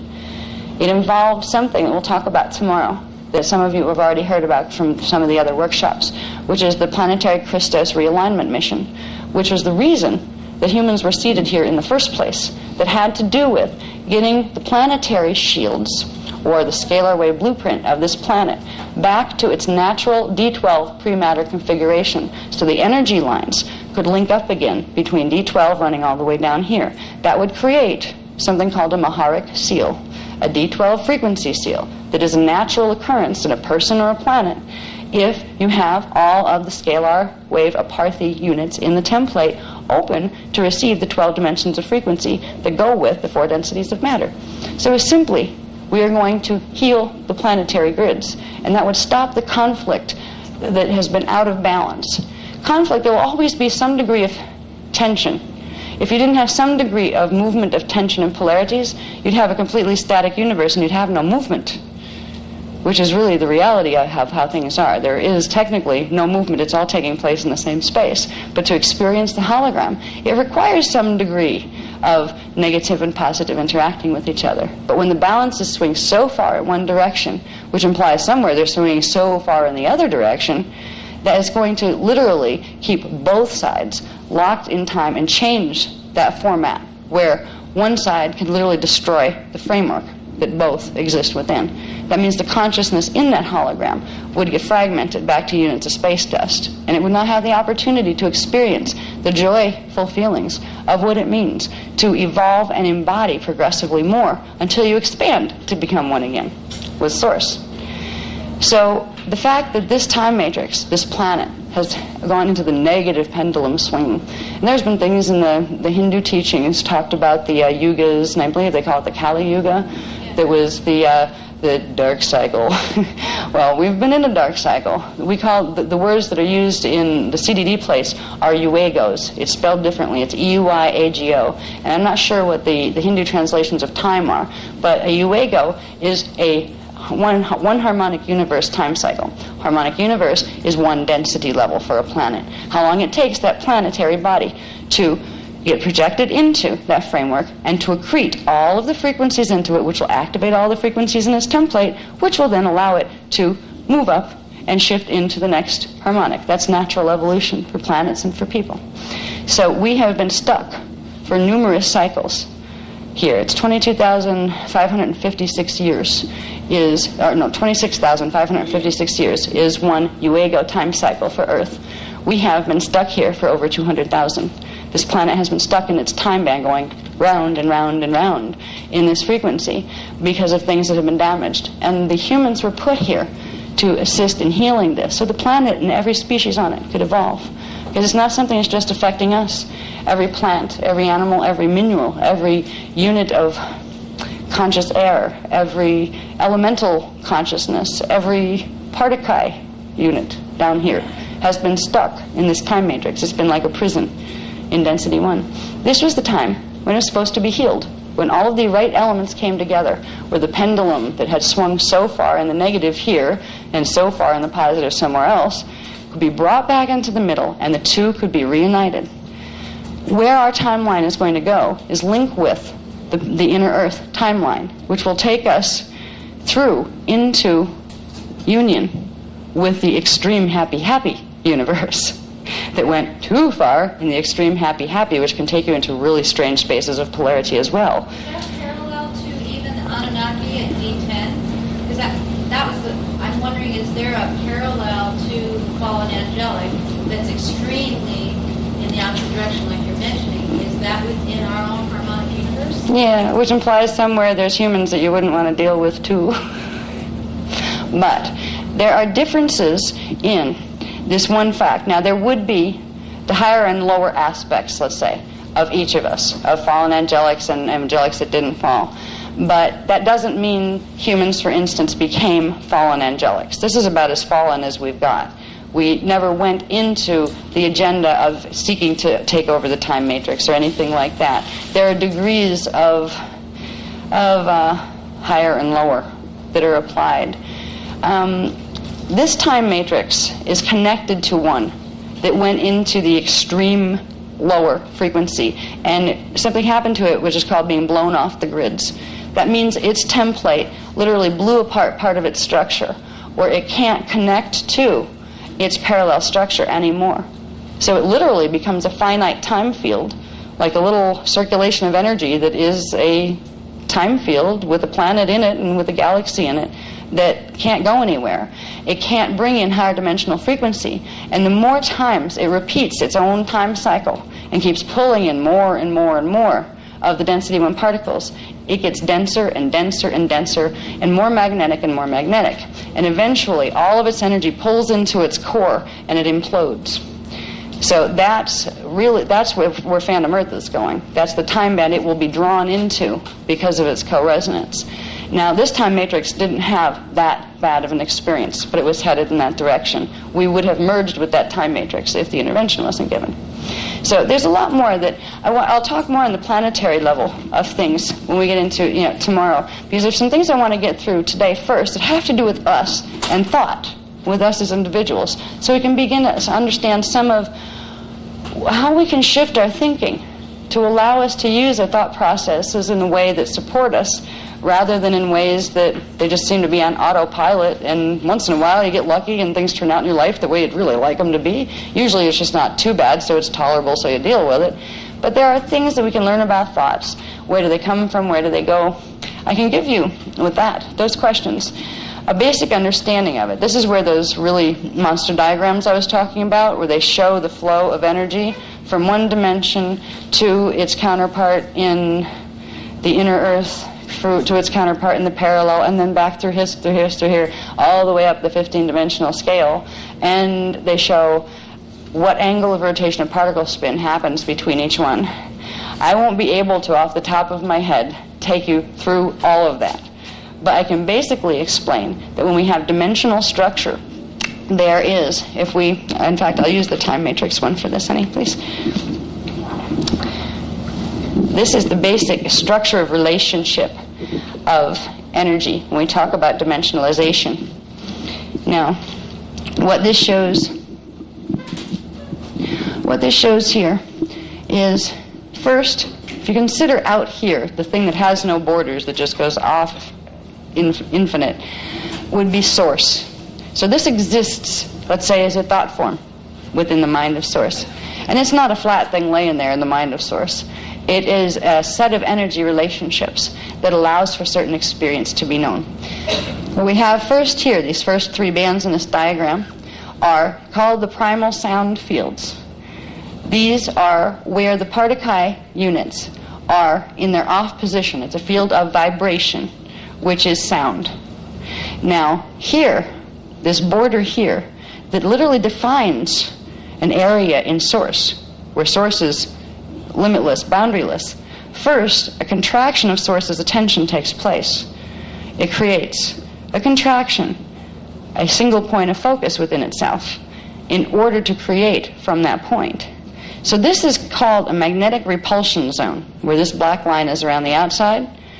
It's a way of moving consciousness that creates a force of resistance that allows parameters to be set within itself. Parameters to allow for the creation of a specified thought field. So we have what we consider the void. You have source, the void, that's where in the beginning was the void, and in the void was the sound, the first word of God. God spoke, and then there was light, right? Here's that. You know, the void. The sound fields, there are 3 levels to the sound fields. One is what will manifest when it turns to light as the Partakai field, one that manifests as the Partakai field, and one that manifests as the Partakam field. They are sound tones. They have the sound tones going this way of Kundara. That's where Kundare comes from. It can be pronounced Kundara or Kundare. But that's where the word for the Kundare primal life force currents, sound currents, comes from. They are the first currents of consciousness projected from source through the void that forms the primal light fields. These 3 levels here, dimensions 15, 14, and 13, form what's called harmonic universe, HU5. They are the first translation of these sound vibrations into turning on the light switch and taking vibration and moving it into oscillation, where the standing scalar waves turn on into their on position. So this field flashes off but its imprint and potentiality is always held there, and it turns on here as the primal light fields. So you have the void, the sound, and the light. That's what the creation stories were trying to explain to us in very simple terms. In the ancient of days, simple terms weren't used because it was just explained like this. These diagrams were actually very, very ancient. They're translations of very, very ancient pictograms that were used without having to put the numbers in. The image itself held a mathematical encoding, and by looking at it, one would get direct cognition of all of the information it contained, which is a lot more than you can stick on with little paste-up numbers. So there are ways to use the diagrams. Some of the diagrams in these books that you see repeated often, like this one, has been used to show all sorts of different relationships in here. It's in the Cathara books, and it's in the Templar books. This is also a powerful symbol code, a mathematical programming in light and sound and scalar patterns that you can use for meditation that will start to bring lots of information to you, and it will help you activate DNA. All right. So once we get into here, you have, this is called density 5. That's the last of the densities we'll see as we expand outward to source. All right. Our consciousness came in from being at one with source, moved through the void, turned itself into the void, then turned itself into the primal sound fields, then turned itself into the primal light fields, and then began to turn itself in, or embody within itself, the structure of how scalar waves operate and flash on and off. This is how we formed our template to get us into where we could experience the hologram. That right now, we're down here in dimensions 1, 2, and 3. Harmonic universe 1, density 1, matter. That's the heaviest matter form. As you move upward in the scale, you go into lighter and lighter matter forms. As you came in from the primal light fields would be like gaseous light, let's say, if we were going to compare how known substances such as water operates. Well, water can become a gas when it's heated to a certain level. The more flash lines you have, the faster those flash lines are moving. The more movement, the more heat is generated. So these are the hot fields, the flaming light fields, that have basically no density. They are the pure antimatter fields. Now, little subharmonics of these are imbued in all of these, because all of these actually take place within that field. So that's like the background frequency to all the smaller frequencies that other things are built from. Just like source is the background frequency, the quantity of energy within which all the rest takes place. Same thing with these primal light fields up here. When we get into here, where we start to go from density 5 primal light fields, and we have the 3 primal light fields that correspond to the 3 levels of sound, when the first level, the first sound of source, expands into a light field, that's called the ecstatic level, by the way. It's called the ecstatic level of source. It's the first level of individuation, or if we're going upward to expansion, the last level of expansion before you're at full at one-ment. All right? That translates actually into D13 frequency, which is called the blue flame or the blue light field, but it's actually a pale turquoise color. All right? The polaric level translates into the D14 field. That is the yellow light field. It's actually pale yellow, but it's often called the gold light field, and is associated with, this is where we get, some of you that know the work, you have the keepers of the blue flame, the gold flame, and the violet flame. The flames they're talking about are the full set of frequency codes in the template, in manifestation when you're down here, that allow you to anchor these frequencies and bring them in, and the levels of consciousness to go with them.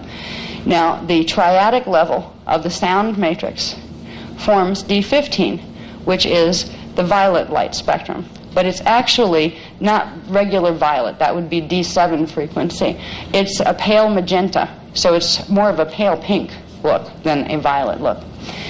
So these are sound becomes light, and then these light fields undergo polarization, where they're broken down into different flashline sequences and syncopated rhythms that create the rays, or the smaller dimensionalized divisions of the primal light fields that give us our full light spectrum, which means it also organizes units of sound. Light and sound are translations of each other. Light is when you flash on the standing scalar waves, which would be going into part of K, base electric phase. You flash that off in one time matrix, and it turns to sound. And there's also that same relationship on a smaller level that goes down between each of the dimensional fields. So this is the framework that we're within. We go from primal light into, this is the pre-matter template that I talked about. The D12 pre-matter template, and it's called hydroplasm. That's liquid light. It looks like pale silver liquid light when you see it with the higher vision. The colors of the light spectrum are the wavelengths, what from the human eyes here, what we would perceive if we were looking at a certain wavelength that went with the Partokai units, how high those little standing waves were. You could compare it to understanding it that way. So each of the dimensions has a specific wavelength, and as science here will teach us, wavelength is what determines color to our vision, because our senses are geared in a way to interpret wavelength into color and also into form and distance in the projection of our hologram. That's a key when we're working with energy and with symbols and with getting more conscious control over what we are creating. Because if you want to pick a frequency, if you want to use D5 frequency, and you know what color D5 frequency is, you can direct it simply by directing color. So it becomes a key to unlocking the potential of directing frequency consciously when we begin to understand color translations. They're actually very simple. When we start with D1, working our way up toward pre-matter, remember we have density 1, that's the gross matter density. Density 2 is semi-etheric, which means it's about half as dense as it is here, but it still has a definite physical, chemical clothing translation that is part carbon-based, like it is down here. Density 3 is considered etheric matter, which is moving into the silica and selenium, I believe, chemical forms of clothing, which gives you a different type of matter that would look like the ghost images that, when you watch TV and they're going to do a ghost scene, they have this like kind of 2D looking character that comes in that's see-through. Well, that's kind of like the type of matter when you're looking at it from here that it would appear as. But when you're in it, it creates a different type of reality field, but you still feel yourself in a solid body. But it's a solid body that has lots of things like it can do with itself. It can walk through, it can make a wall, and it can walk through it. It's a thought form reality much more closely and obviously than our hologram. Then we have the pre-matter liquid light template that starts at D10 and works up to its full expression, which is the divine blueprint at D12, where it holds the original imprint of source and self. Now when we're working up this way, each dimension is a wavelength, is a color, is a frequency band. D1 is red, D2 orange, D3 yellow, D4 green, D5 blue, which is like an electric blue color, like the gas flame blue. Okay, D6 is indigo blue, which is more of a deep kind of, it's more of a murky looking blue, but it has a very high resonance to it. And it's actually more in a more intense version of the D5 blue, because it's picking up some of the D7 frequencies, which are violet. All right? The 8 frequencies are gold, where it'd be like a metallic, very deep yellowy gold kind of color, as opposed to the pale yellow D14 frequencies. D9 is silver. That would be the just regular silver. There's several degrees of silver that you would see. D10 takes you into what's called the black light spectrum, where you get D10 is like a sapphire color, blue-black. It's like a blue-black light. If you think of blue sapphires, the gemstone sapphire, it's like a blue-black light with a metallic quality to it. D11 is a dark silver, a silver-black light spectrum. D12 on its own, when you first get into its first 6 sub-frequency bands, appears white and goes into pearlescence, and then it picks up the pale silver because it's picking up the D11 band that it's connected to in the antiparticle, and it's blending the two together. This is the point where the two start to go into full transmutation and union, moving back out of form through the pre-matter template and starting to take the pre-matter template itself out of manifestation to pull the consciousness back up through the primal light fields for exiting the time matrix. So there's the basic spectrum. The color charts are in both of those manuals. I don't have any of them separately, but they're in a whole bunch of things. What you'll often see is with the different courses, I put some of the standard graphs in, so everybody gets to have it. If you're not interested in indigo children, maybe you're interested in this, well, it's there too, so you have the basic structure of the information. Okay, I think we're done with this part. Let's see what I have next on the thingies. Yeah, I'll do this one real quick. All right, this one. This just shows you. I'm going to go through this quick because there's probably several of you that have been through a lot of these. You're so sick of seeing these diagrams, I wouldn't doubt it if you want to scream. But those of you who haven't, it can be useful. That's why I'm doing this. All right, now, here we have the actual interface of how the harmonic universes or the density levels are stacked. We have, remember in the circular chart it showed harmonic 1, harmonic 2, harmonic 3, harmonic 4, harmonic 5. That was to show you the basic relationship. If you want to get into how polarity is working in angular shifts and rotational spin, what you end up with is you have harmonic universe 1, then you have harmonic universe 4, which is the prematter template. Then you have harmonic universe 3, the etheric template. Then you have harmonic universe 2, which is the semi-etheric. And then you have harmonic universe 5. There's all of these flippings in angles of perception that take place. It's not that important to know that. If you work with simply understanding the dimensional structure and working with Merkaba, which we'll get into, in the right way, where you're using the right numbers for rotating your Merkaba in the right direction, you will naturally move your particles in harmony with the natural structure. This also shows you that in each dimensional band, there's a harmonic universe, has 3 dimensions. Each dimension has 12 subfrequency bands, 12 primary subfrequency bands. It also has its 12 plus everything below it. When we get up to D12, it has its own 12, but it's 12 times 12, because it has the stuff that's below it. So it has 144 subfrequency bands. So you have D1 has 12, D2 has 24, 36, and you go up in increments of 12. So they're more and more and more powerful types of currents, of energy, that these systems are made out of. When we work with what is called the Maharata current, we're working with the D12 current that's bringing in the pre-matter current, which is the strongest current that can fully anchor into the Earth's template. But then you can anchor subharmonics of the primal light and primal sound fields, and together they're called the rainbow ray.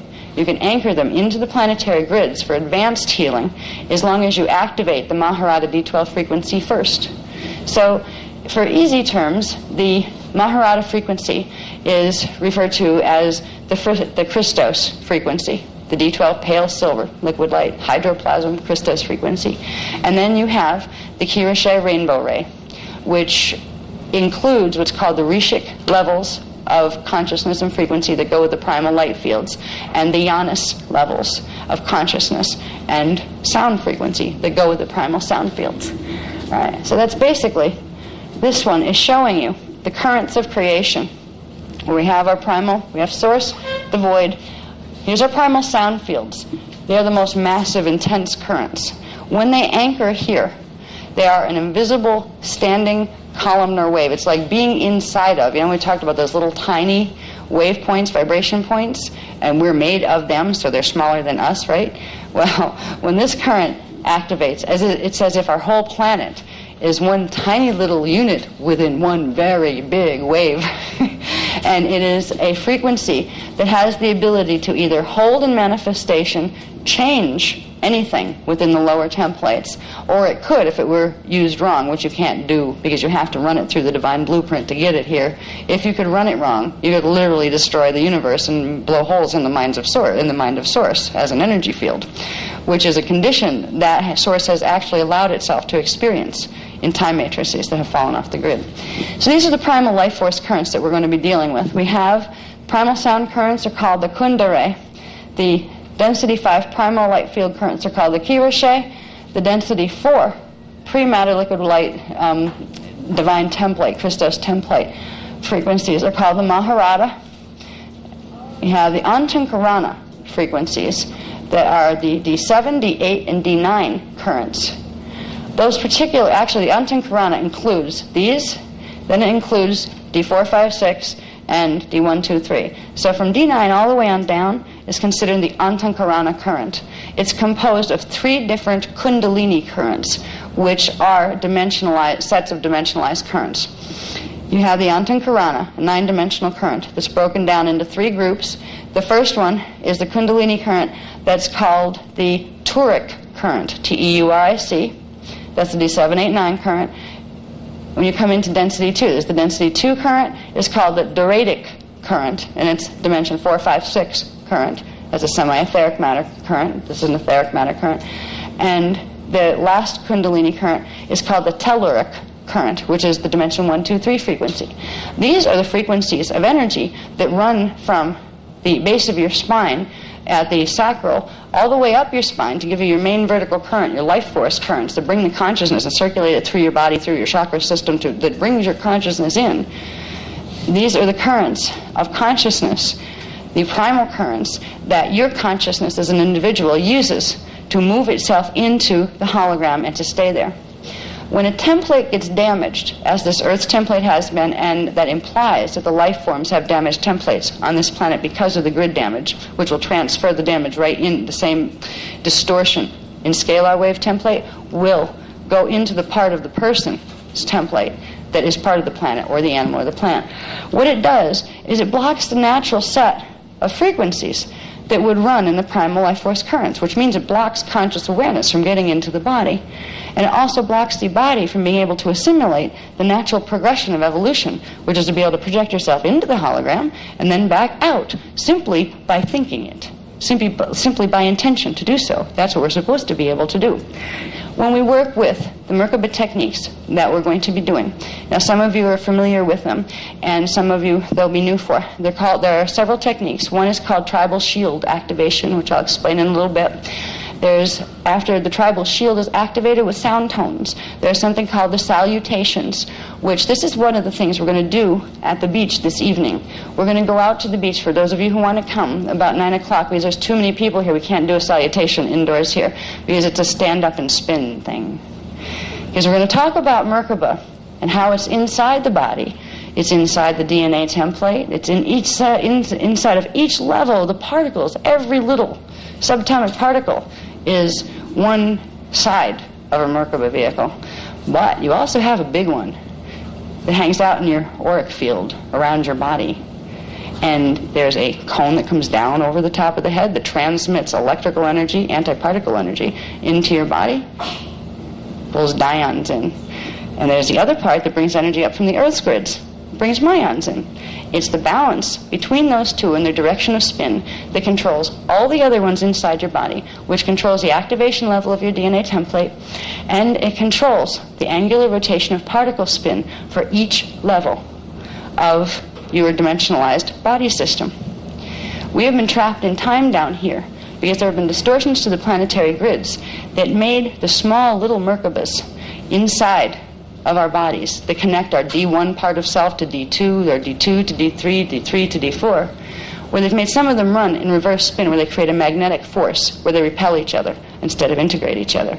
Because the Merkaba on the planet has been spinning in the wrong direction at the wrong rotational speeds since 25,500 BC. The salutations were the ancient rites that were always done by the grid keepers, by the security team for the Stargates, that simply help the planetary grid stay in balance and keep the spin of the planetary Merkaba going at its proper speed so it wouldn't have any problems running the Stargate frequency.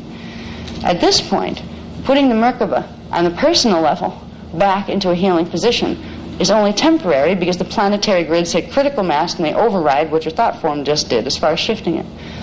What we're being asked to do on a planetary level is create a very powerful type of healing, which is helping to reverse back to its natural spin, the planetary grids, so our own bodies will begin to heal. And we do it as individuals who reset our spin manually. Now, the spin ratios of Merkaba fields, they come from, back to Partakai, Partakay, and Partakam. There is a ratio of the breakdown between Partakai, Partakay, and Partakam. If we want to look at it as units of energy thrust, let's say. You have a Partakai unit in this density system, in this time matrix, or that's going to form this time matrix, that has 45 units of thrust. And let's say 360 units forms a sphere, a circle, or a hole. So you have 45 units of thrust that form the anti-particle unit. That's the Partakai unit. Then you have a replica of that, another 45 units that is then polarized. This is your trinity. You have the whole, and then you have the whole split into two. So you have another one that equals 45 units, but it's split into two. Now, if they're split into two equal units, it'd be static, and they wouldn't spiral. They wouldn't start to create electromagnetic interference with each other, which makes them spiral, which sets movement in motion, or the illusion of movement in motion. The ratio that they were broken down at was the Particum scalar waves are built on 11 2/3 units of thrust, and their corresponding Partic units that form antiparticles are built on 33 1/3 units of thrust. And you put them together and you get your 45 units of thrust that match the other, which then brings it back around, 45-degree shift in angular rotation of particle spin, brings them together, and you have 90 degrees. All right? Which implies, if this one time matrix has 90 degrees, how many more time matrix are we directly affiliated with that would create the 360?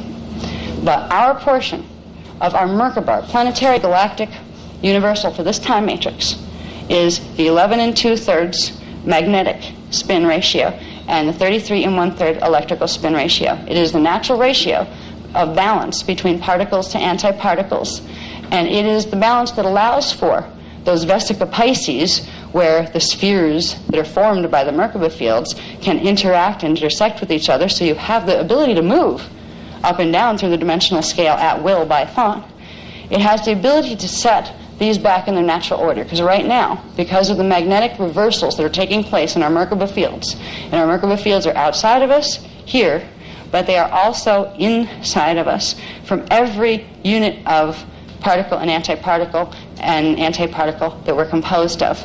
When we have a Merkaba spin that is not spinning correctly, what it is doing is taking each Partic unit that we have and breaking it down into a different unnatural ratio of balance.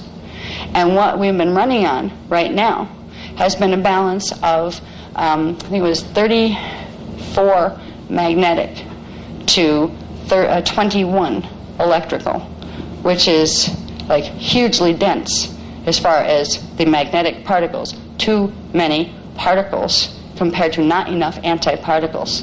Our matter here, as gross matter density, is twice as dense as it's supposed to be in density 1. And the reason our bodies die is because it's death by densification. It's blocking all sorts of things that would happen in the DNA that would create new things in the chemical DNA called nucleotide base chemicals that would allow for us to have our natural base 12 genetic alphabet.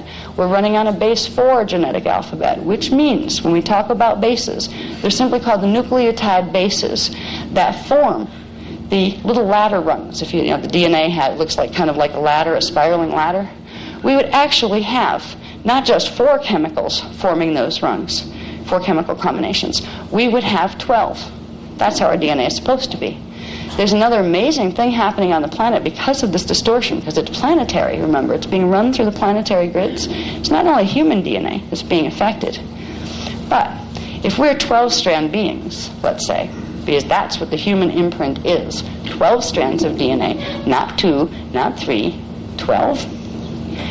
If you turn off most of the template and only leave on the template for strands 1, 2, and 3, the only thing that's going to manifest chemically are strands 1, 2, and 3. Which means you're not going to be able to have in your active template the aparte receivers that will bring in your higher consciousness, your soul, your oversoul, your avatar, and your rishi level of conscious identity. Which means you're stuck in time as a 3-dimensional single-vector consciousness who can't remember how you got here, why you got here, or what you're supposed to be doing, and you're scared to death of what's going to happen when your body dies because you don't know where you're going to go because you don't remember.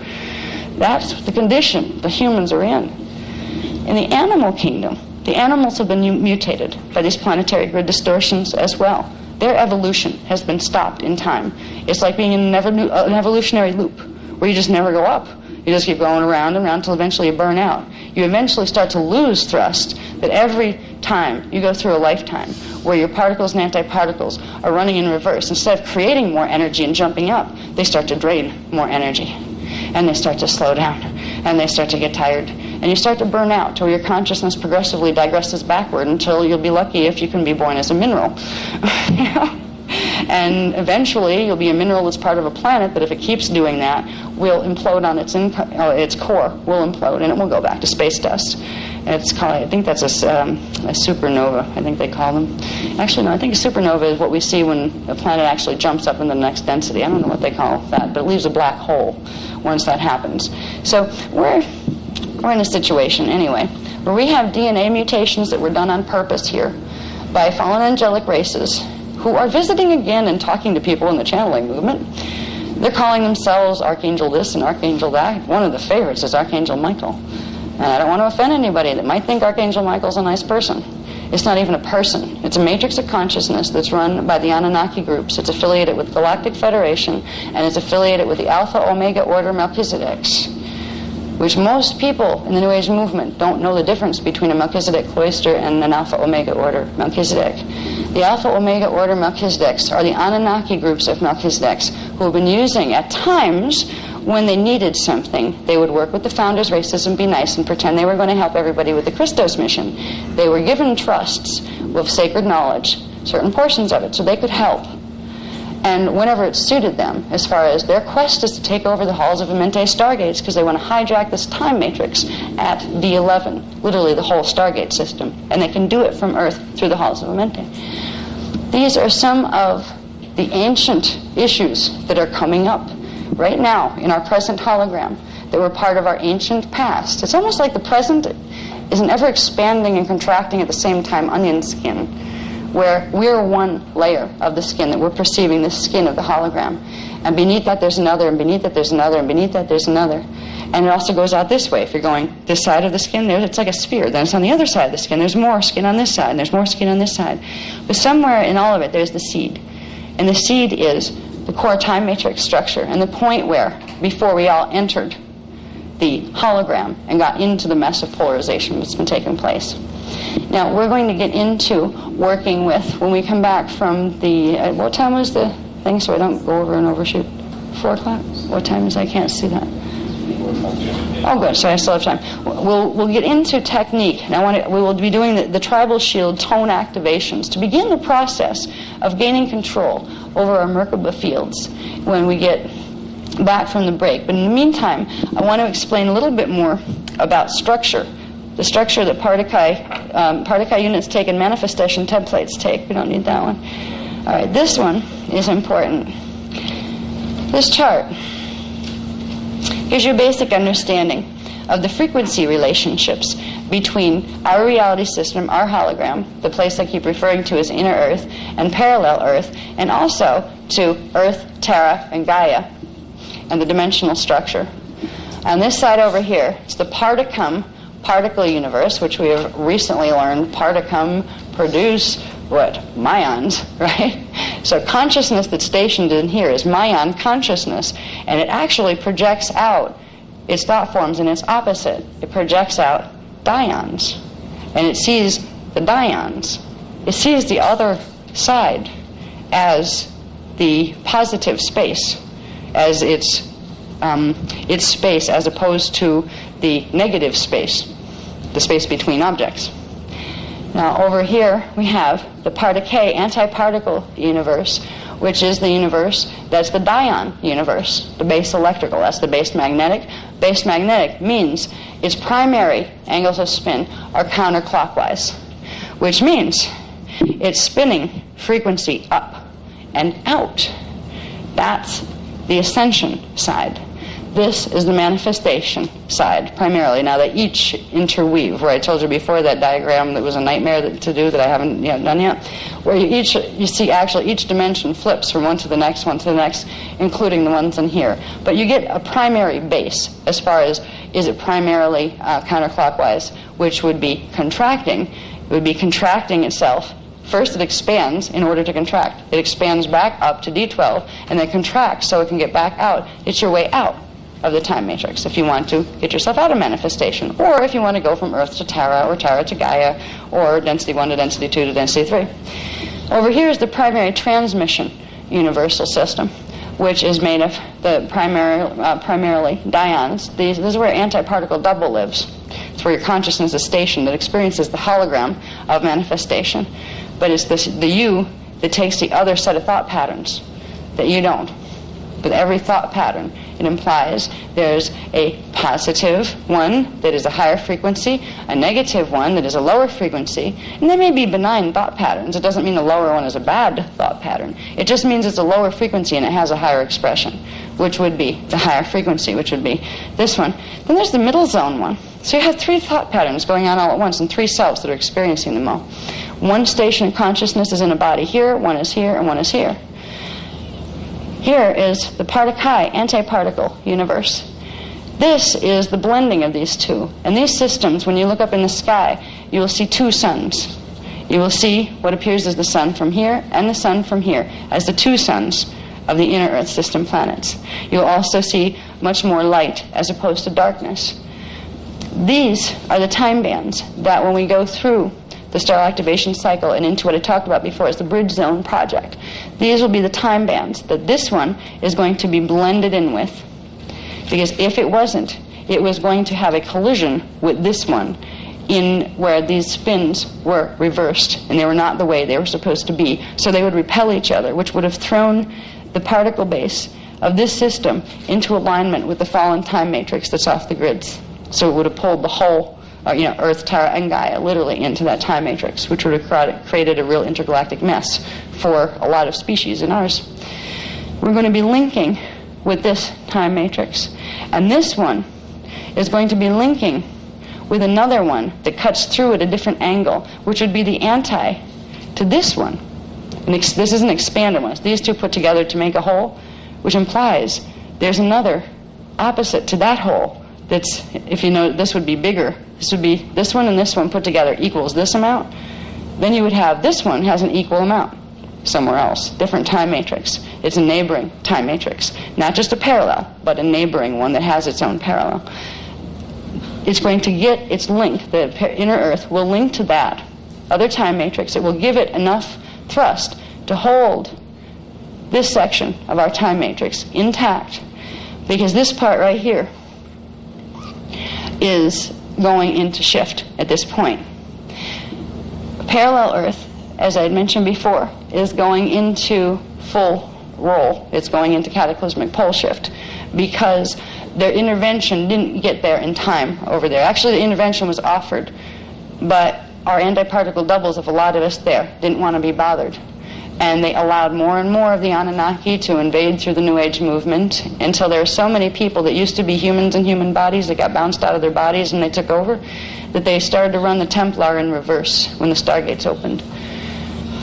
Because they want control of the Halls of Mente Stargates. The only way they can get control of the Halls of Mente Stargates are by getting control of inner Earth. So what they're trying to do is go from our system and the parallel system, when the portals open, go in, invade, and run the Templar on a reverse matrix through the crystal pylon temples, which will send that reversal all the way up through the densities. And they will literally hijack a time matrix on a reverse. They will sever it from the grid. That's their intention. They have some real problems. The thought of wanting to do something like that just shows the state of illness of their consciousness. The consciousness of the fallen angelics isn't an evil consciousness. It's a part of Source. It's created of the units of consciousness of God, just like us. But you could look at it in this way, where in order to experience itself, God chose to look at itself, and it also chose to do the opposite, which was turn away from itself, to know itself in knowing itself in objectivity, and to knowing itself as if it didn't know itself at all. This is the stance toward Source that the fallen angelic races have taken.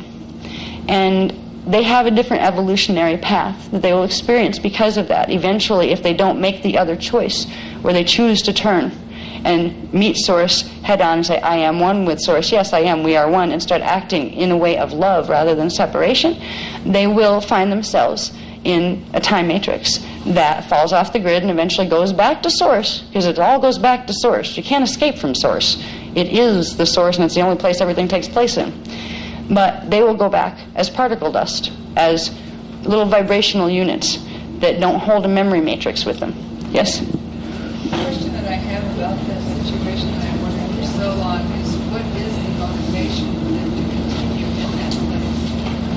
knowing that they will end up, do they know that they'll end up being part of it? This is the thing. It's the motivation, or the question. The question was basically what is the motivation for them to continue, especially for so long? When you see some of the history here, it's been going on for like 250 billion years. This battle's been going on.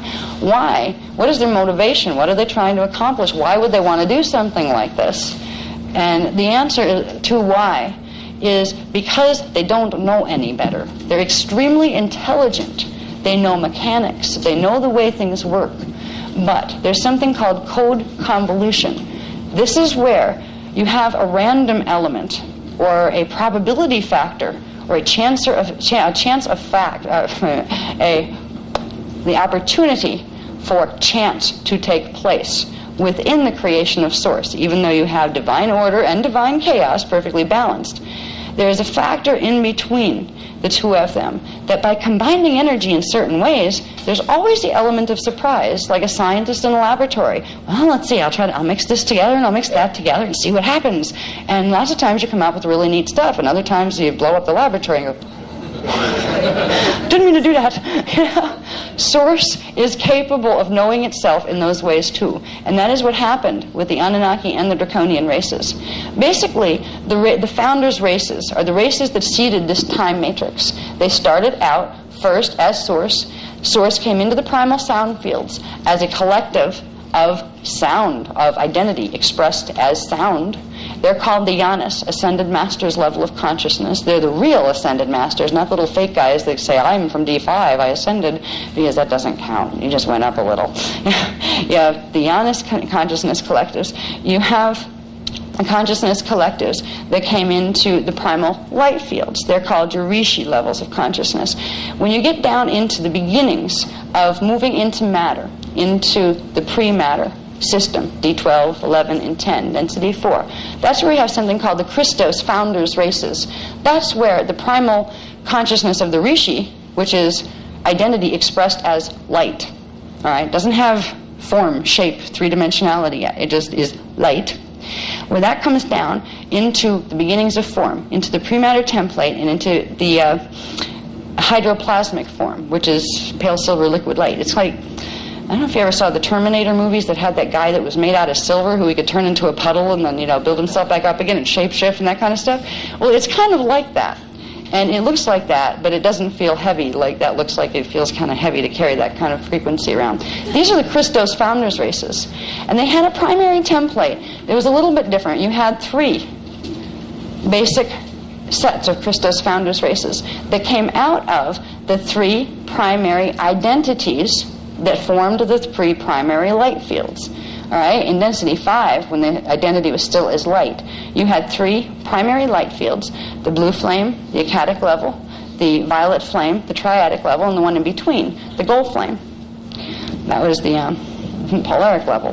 There's a level of identity, or a family of consciousness, that is each of those levels. You have those levels of consciousness connected to their corresponding larger gestalts of consciousness in the primal sound fields. In the primal sound fields, those identity levels, those 3 identity levels that each represent like a cosmic family of consciousness, are called the Ramyanas, that go with the violet sound field. There's the Vachiyanas, that go with the gold sound field. And there's the Grandyanas, that go with the Akkadic blue sound field, or the one that turns blue into light once it turns on into light. Now you have your Yanis families.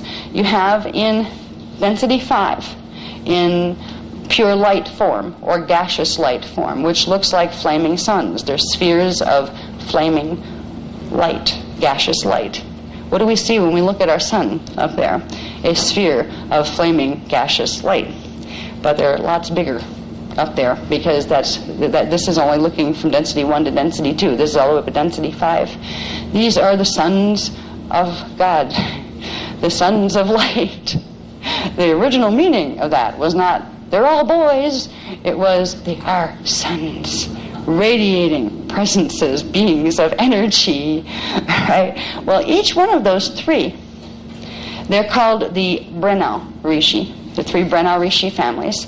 You have the, the Emerald Order, Brennau, which correspond to the blue flame field and the Akkadic level of consciousness, the first individuation from source. You have the gold order, and you have the violet order. Each of these three families of consciousness of light created founders' races. The Emerald Order created what were called the Elohai, Elohim, and their first form that was taken was a hominid feline.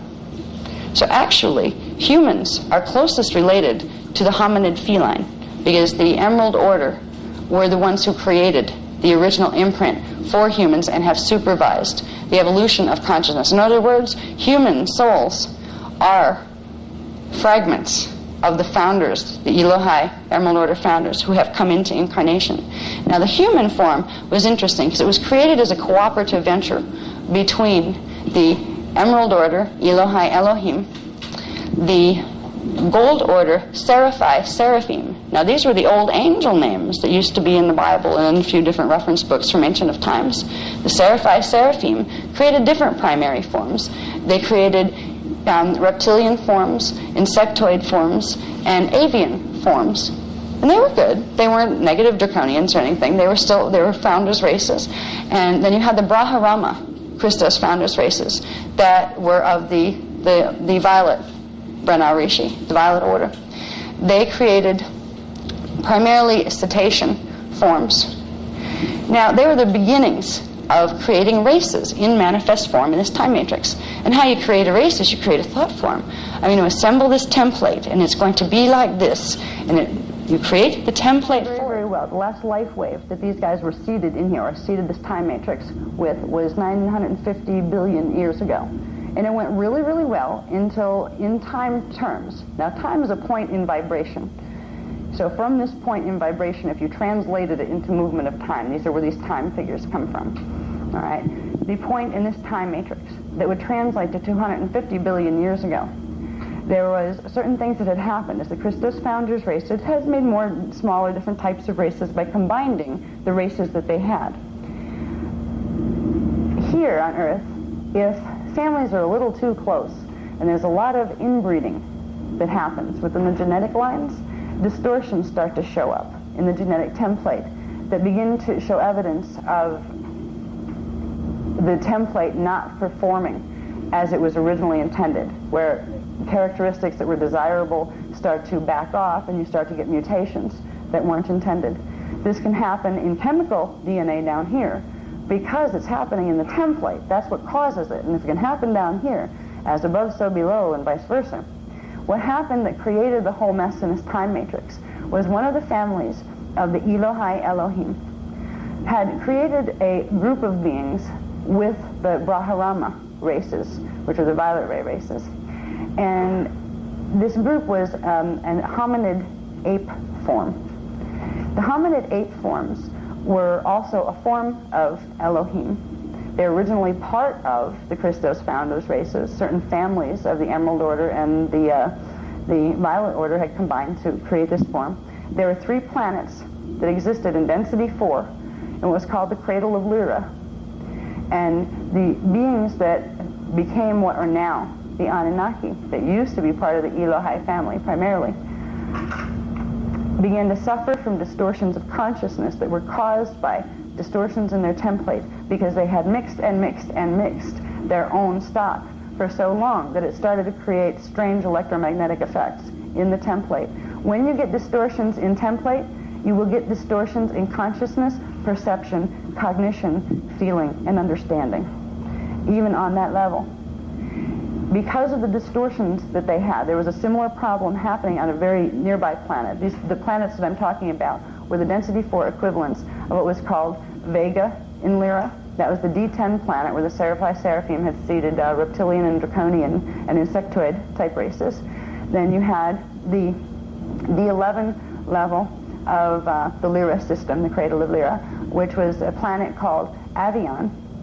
And then you had the D12 level of the Lyra system, all of which were connected to Earth, Terra, and Gaia, coming down in the densities.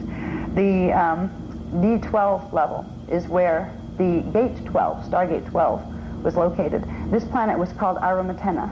which was the sound tone translation of its vibrational energy signature. Aramatana holds the divine blueprint. It's the D12 divine blueprint of all of the galactic systems below. So it's the pattern we're trying to reset, that's progressively being reset in this time matrix to heal it. The Elohai Elohim were from that planet because they were appointed as being the Akkadic representatives, the ascendant masters that had come in as the blue flame light fields and then had come into manifestation as the Elohai Elohim founders races. They were the guardians of Gate 12 because that was the most precious gate that has to be guarded in this time matrix, because if it gets destroyed, the time matrix gets severed and the life field gets hijacked. And if something can do that, it can literally take over the life field and exist for quite a long time without having to cooperate with anything else, including Source, by feeding off the consciousness that's in there, which violates the free will of the life field that's being hijacked in that way. The original conflict started with the Elohai Elohim that had become distorted, that were the ones that had gone into hominid ape form by combining with the cetacean races. And it was a hominid aquatic ape. They could breathe air and water. They could lower in the densities and come down and be on land or be in air. Be on land or in water. These groups became very upset with another group from the fallen, the Seraphim, the Seraphim races. There was a group of reptilians and a group of draconian forms from Vega that were becoming just as twisted in consciousness as the Elohim were becoming from the D11 planet Avion. So these guys were starting to war with each other, where they started to go into advanced polarity problems, polarity dramas. That was not part of the original intention of this time matrix. This time matrix had been seated under something called the Emerald Covenant. There was a co-evolution treaty, an agreement treaty, that there were certain intentions that this time matrix was created to experience. They were joyful. There would be, because you need polarity, there would be enough of the negative to make the whole experience possible. But it was a free will matrix. It was supposed to be built on love, joy, freedom, and the ability. It was an ascension time matrix to be able to have its life forms come in and ascend, and other life forms from other time matrices could come here to get out of their problems in their time matrices and heal and move up through the system. The Emerald Covenant was entered by, in fact, it was the reason why the Founders Races were appointed as the Founders Races. They, as Giannis Ascendant Masters Consciousness, chose to come in to do this because it was Source intention to assist some of the other time matrices that have fallen. So it goes way back, this last wave of our conflict that we're in. It's not that the beings that became, who are choosing to be our adversaries right now in space-time, it's not that they're evil or they're bad, but they have twisted thinking. They have twisted thinking because they have twisted fire letters in their manifestation templates. The Keelan codes that are made of the Partakai units are shaped wrong because the Partakai units are going in the wrong balances. They were split wrong, where we have the natural split between Partakai, Partakai, and Partakam. We have the 45 and the other 45 that splits into 11 and 2/3 and 33 and 1/3. They have a different split, which means their orientation to polarity is not in harmony with this time matrix. So this is where the conflict came from. And this is another point in the matrix where it is coming to a head and where it can be solved. When we work with Merkaba mechanics, when we work with becoming aware of the creation physics that we're a part of, we are entering the process of reclaiming our memory of what humans were created for and what, as a human, once upon a time when we remembered who we are, what we chose to come here for. We were a team. We were a team of ascended masters that chose to come in as the Founders Races, that chose to create together. The human DNA template is primarily Elohai Elohim, Emerald Order, but it also has elements of the Violet Order and the Gold Order in it. So it carries the template for ascension up into the primal light fields, into the sound fields, for all of the other life forms in this time matrix, which means other life forms, if they choose to enter the Emerald Covenant, can be assisted in gaining incarnation into a human form where they can progressively gain back the 12-strand or higher imprint, which will allow them the ability to reclaim their ability to have ascension and to become Christed beings and regain their free will. And they're at one minute with Source. So it's a big picture we're in the middle of. Let's see. Okay, we can keep going. Oh, you're back to this. Yes, thank you. I haven't seen that in a while. This I will try to go through quickly. This is a Kathara grid. For people who have not taken any of the other workshops, for those who have, you're probably very sick of looking at it by now, I wouldn't doubt, because we go through this all the time. This structure is very important because it shows the basic interrelationship. It's a map.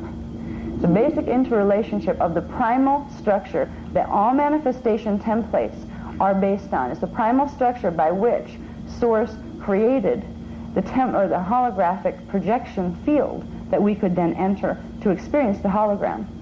It is the relationship of, this one shows the relationship of the first dimensions, 1 through 12. It shows their relationship in frequency and how they make these interesting patterns of energy. It makes 3 pillars of frequency, which of course correspond to the different primal light fields. They will be the paths of frequency that the density 5 primal light fields from D13, 14, and 15 would come down once they're activated. Now, your body has a template like that, and there are points on and in your body that directly correspond to it. Planetary body is the same way. On the planet, these points are the Stargate points. There are 12 primary Stargates in the planetary Templar. Each one of them corresponds to one dimensional frequency band, and that is the one that will run that dimensional frequency, or that flash line sequence, that flashing on and off sequence of Particai, Particam, Particum through the planetary grids. This is the slowest flash line sequence, dimension 1, and up there is the highest, dimension 12. That's the pre-matter template. Now, these Stargates, these are Stargates, but they're also a Cathara grid. Every form that is manifest, first when it puts its consciousness into this time matrix, into the primal sound field, starts to pick up this pattern. All right, there are actually 2 of these linked together. At D13, you would have another number 1 that would climb up, going from D13 up through the sound fields and back into Source. So there's actually a set of 2 of those, which would be 24 points, which actually creates sets of 24 time matrices, sets of them. So our time matrix in its parallel, you have 24 of those, and then you'd have a replica of that, and it's a very, very large creation platform. But this is very important. We want to understand what it is we're protecting, first of all. If we're supposed to be the planetary guardians, and that means we guard in Stargates, what are these things? Where are these things, right? Well, we have Stargates in our DNA and in our bodies that are the places where our matter transmutes when we interact with one of the planetary Stargates. So a Stargate in your body, or the centers in your body that will allow the shift of angular rotation of particle spin to take place, are the internal parts of your template that correspond to your Maharic shield, or your D12 pre-matter template. Now you also have, as part of your pre-matter template, something called your tribal shield, which is your connection to the race template, and the tribal shield is connected to the planetary shield. It's from the planetary shield level connection that you have in your own DNA template that you will be able to, if you activate those frequencies, be able to see a Stargate once those areas become open on the planet. And a person who doesn't have, if you want to see Stargate 4, you must have Strand 5 activation. Remember, you'll see as solid, or see in the hologram, what is one dimensional frequency band below your station of awareness, and your station of awareness is where your DNA template is activated to. Now, when we do Cathara healing, that program, the reason it was really given was the fastest way to begin the process of getting your DNA activated, because you also find that each DNA strand level corresponds to a chakra level, and we have 15 primary chakras. We learned that we can activate the 12th chakra, which will trigger activation of the 12th strand, and there are several types of Kundalini activations that you can very gently give to yourself through the D12 frequency, which is the pre-matter template, the Christos frequency. That means you're not going to hurt yourself, because the Christos template holds the divine right distribution of energy. So you can't bring something in that's going to mess up your systems.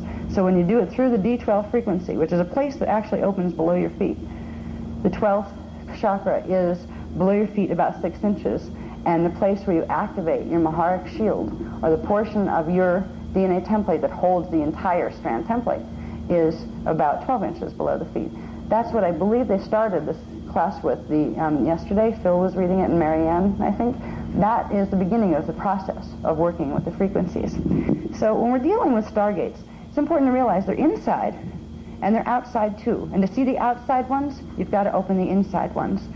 Okay, yes? Okay. Ka, va, ra is a sound vibration translation. It means, ka means light, va means sound, and ra refers to one. Light sound union is what the translation is. And the language is ancient Anahazi, which was the name of the Elohai Elohim founders, Christos founders race, the Emerald Order founders race. And that was the first spoken, externalized language. They spoke the language of the Akkadic sound field, which was the first individuation of source. So it is the most complex and at the same time the most simple sound tones translated. So that's where that name comes from, and a lot of others too. Most of the new words you might encounter in this material, especially ones that have interesting sounds to them, like Virage, Gundare, these are all translations from the original language, which was the Akkadic language, the first sound projection. So you could really call it the language of source, or the language of God. And from there, all other languages emerged. Okay? Let's see. Now, we will move on. It gets more fun. What are we doing? Yeah. Let me see. Yeah, I'll do maps and keys in a minute, honey. Then we'll do this one. Just want to show you really quick what a Stargate basically functions like. It's a set of vortices. This is the planet. It's a set of vortices that exist in the planetary core. It's really 3 axes that cross over at different angle relations to each other. The angle relations are actually, you have a vertical and you have a 45 degree and another 45 degree cutting through, and they all spin. Now, these vortices line up with vortices that would be in inner Earth and in parallel Earth, and then vertically they line up with with Terra and Gaia. The Halls of Amenti stargates are connected to inner Earth, but they emerge through Earth's natural stargates. There's actually 12 of these, not just 6, but it would have been too crowded on the diagram. So this just gives you an idea of these sets of vortices. Now vortices are like cones of energy, like that make little bow ties because their little small point is locked together. The little bow tie is called a crystal seal. It's a place where frequencies interface in a way that creates a magnetic lock. A crystal seal holds the vortices apart, and one side of the vortice will be magnetic and the other side will be electrical. That means one will be made out of myons, one will be made out of dions, and they are the circulatory system. They're the planetary chakra system by which energy between here and the particle universe and the antiparticle universe continually circulates. The primal life force currents move through planetary systems, galactic systems, universal systems, through these systems of vortices. Now, what's interesting about the vortices, when you release the polarization on the seal that keeps them separated into a bow tie, they naturally come together. And when you take 2 vortices together like this, they form what's called a Merkaba field. They form a set of counter-rotating spirals of energy, interwoven counter-rotating spirals of energy, that at the center creates a sphere of energy that's called a form constant. The form constant can be compared to looking at the Vesica Pisces symbols of the 2 circles interfacing with each other, where one is the dimension above or the density above, one is the one below, and then one is that inner Earth timeline, inner Earth Terra Gaia, is the timeline that links the 2. You have density 1 time field, density 2 time field, and then you have that inner time field running here where it links the parallels, and it makes a vertical link, and it makes a horizontal link between parallels through the inner system, and a vertical link through each of them by skipping from one to the other. So these sets, in the normal, when we're not in a stellar activation cycle, the planet simply it's holding at its core a certain amount of frequency that it picked up from the last stellar activation cycle. Has X amount of frequency, and so does the parallel planet, and so does the inner Earth planet. And there's a gentle flow of frequency of myons, dions, and trions. They actually move through these vortices and turn into each other. What's a myon here will become a dion there, and vice versa. And they collide with each other and become trions in the meantime in the inner Earth time field. This is how the reality field is projected. One will turn on. Let's say parallel Earth flashes on and becomes real, right? It flashes off, then inner Earth flashes on. It flashes off, and then our Earth hologram flashes on. And there's a cycle to them. Yeah, it's the Trinity. That's the divine Trinity concept, as it's expressing in the hologram, which started with the Partike, Partike, and Particum. Okay, so this just basically shows you the structure of stargates. Now, stargates is the difference between a stargate and a time portal. All right, portals are basically, that word is used to refer to the ones that go horizontal or diagonal. The ones that go on straight verticals are considered main stargates. Now, portals, you could go through to inner Earth or to parallel Earth, or you could take a diagonal one and you could go through and you could access a stargate point from certain crossover points and get on a vertical to go up to the next. It's like the long way home, zigzagging up through the angles that go like this, that make crosses. The fastest way to ascend and to make thoughts manifest and to basically gain your mastery back is to work with the stargates, the ones both inside of you in your DNA and the ones on the planet. Now, they form Merkaba fields inside. This is what's happening. When I talk about you have Merkaba fields inside your body that need to activate, that'll activate your DNA. They're little bow ties, black and white hole sets. Where there is a transmitting particle, there will be its counterpart, receiving particle. All right. When there's a level of polarization between them, where they have the same charge there that actually keeps them repelling each other so they don't make the link. When the polarity in here reverses on one part of it, it allows them to come together to create that window, that form constant. That's what opens up to another time field. That's where in your DNA template, when you have the coding, the scalar templates that are working like this, turn into one of those, that's where you start to get the awareness of yourself in that incarnation, in that other space-time location coming through. You're literally starting to blend your thought field with its thought field because they're no longer separated by the vibrations that were holding them apart through the template. But on the planetary level, there are major stargates. There are 12 primary stargates, and then there are 12 stargates in inner Earth that are directly connected to our stargates through something called Q sites. Q sites are activation sites for Earth's stargates. So there's 24 locations on the surface of the planet that have to do with running the Templar. This is what we are being trained to start to become aware of. Because if things go well in our hologram, when the time comes that the Maharaji of Sirius B and some of the other guardian races let themselves be known, and we get to meet the inner Earth people, which a time will come for that, the keys to the Templar were given to us by Source originally. They were taken from us, and we kind of let them be taken from ourselves by making some decisions that weren't the best that we could have made. We're having the keys to the Templar returned. So we need to know, first of all, what is a Templar? That's the energy circulatory system of the planet, the galaxy, and the universe, and your body, and everything else that's manifest. And it operates through sets of black and white holes that form portals and stargates that cross over between time zones and space zones, which are zones in the hologram, which are vibrational fields of energy, vibration and oscillation. The black holes are associated with the drawing particles, the base magnetics, which are the myons, and the transmitting particles are the dions. These are the fields that create your internal Merkaba fields and also the fields that are called the Merkaba fields around the body. And the larger ones, if you charge them with D12 frequency by opening your 12th chakra below your feet, which is what we're going to do this evening on the beach when we have time to really get into it, you can use the outer Merkaba, get it activated with the D12 frequency subharmonics, and then use it to temporarily manually reset the proper spin ratios, which means you're going to get your Merkaba spinning in the right spin ratios to get that particle-antiparticle balance back, even though the planetary grids don't have it yet. Which means it'll last temporarily, and eventually the planetary grids will override your thought form and put you back in reversal.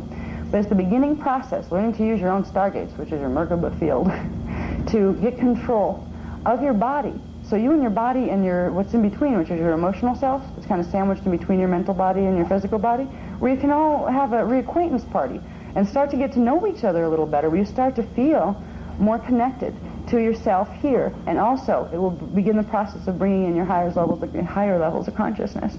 Okay, let's see. You want to do that one, honey? Please. Thank you. Is it break time in 7 minutes? I got 5 minutes.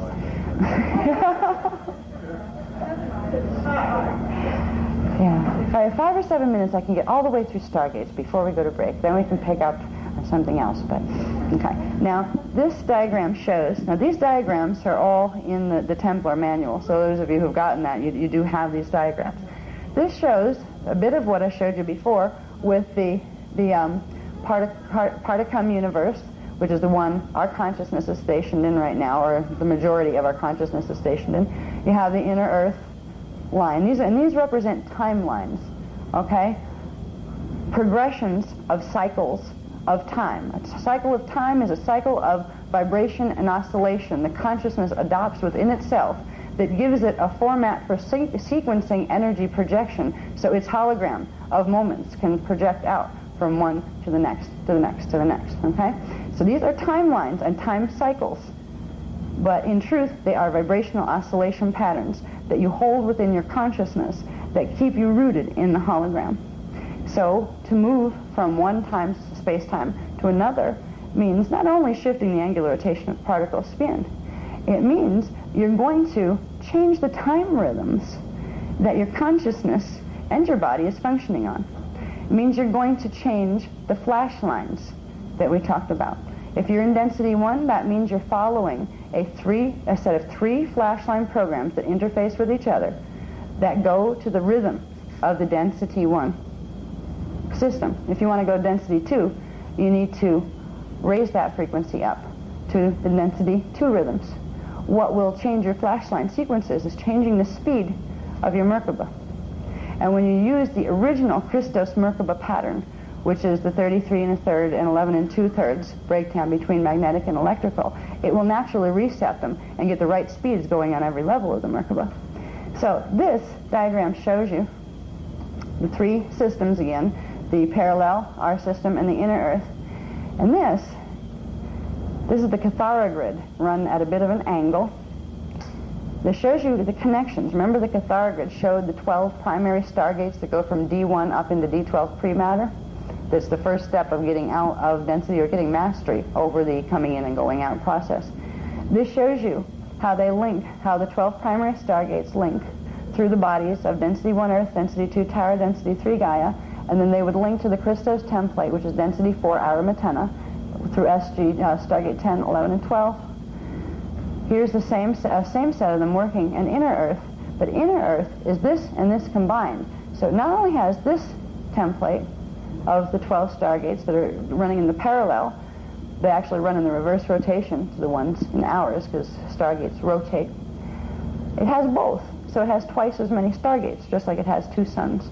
So when I talk about the halls of Amenti, stargates, I'm talking about this system, which has been enhanced with a series of 12 crystal pylon temples that are, some of them are here, there are 12 of them on density 1 inner Earth.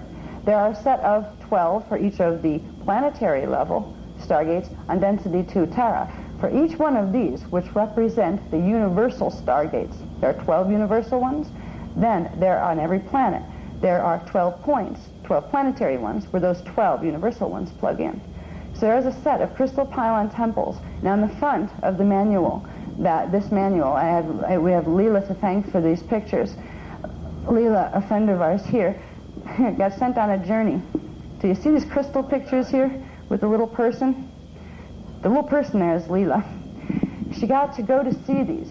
When I talk about crystal pylon temples, these are massive selenite quartz crystal structures that run the photoradionic energies of the stargates through the planetary rock bed and through the planetary template.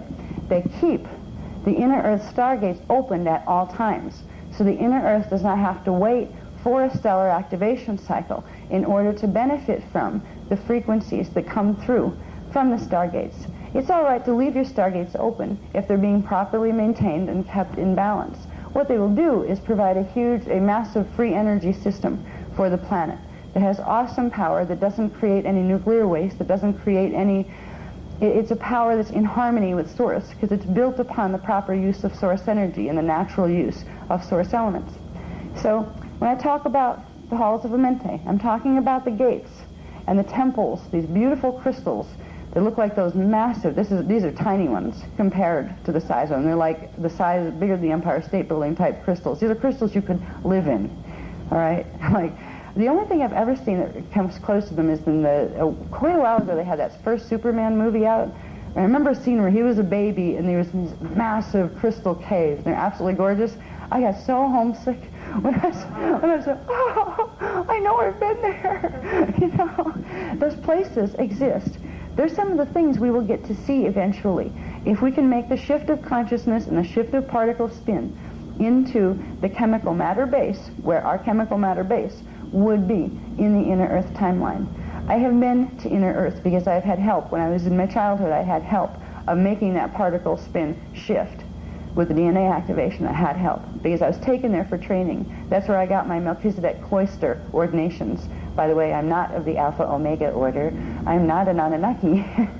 And we're from the Holy Order of the Unisai, is what the Melchizedek Cloister people are. It's the Elohai Elohim Emerald Order.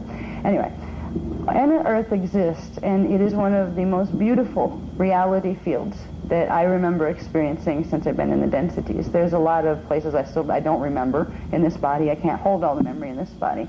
But everything is more, well, first of all, it's bigger than it is here. Our bodies are larger. There's more space between our atoms. And everything is larger. The trees, the plants, the fruit. You have fruit like, you know, like apples and lemons. You begin to get the Alice in Wonderland feeling. You know, did I shrink?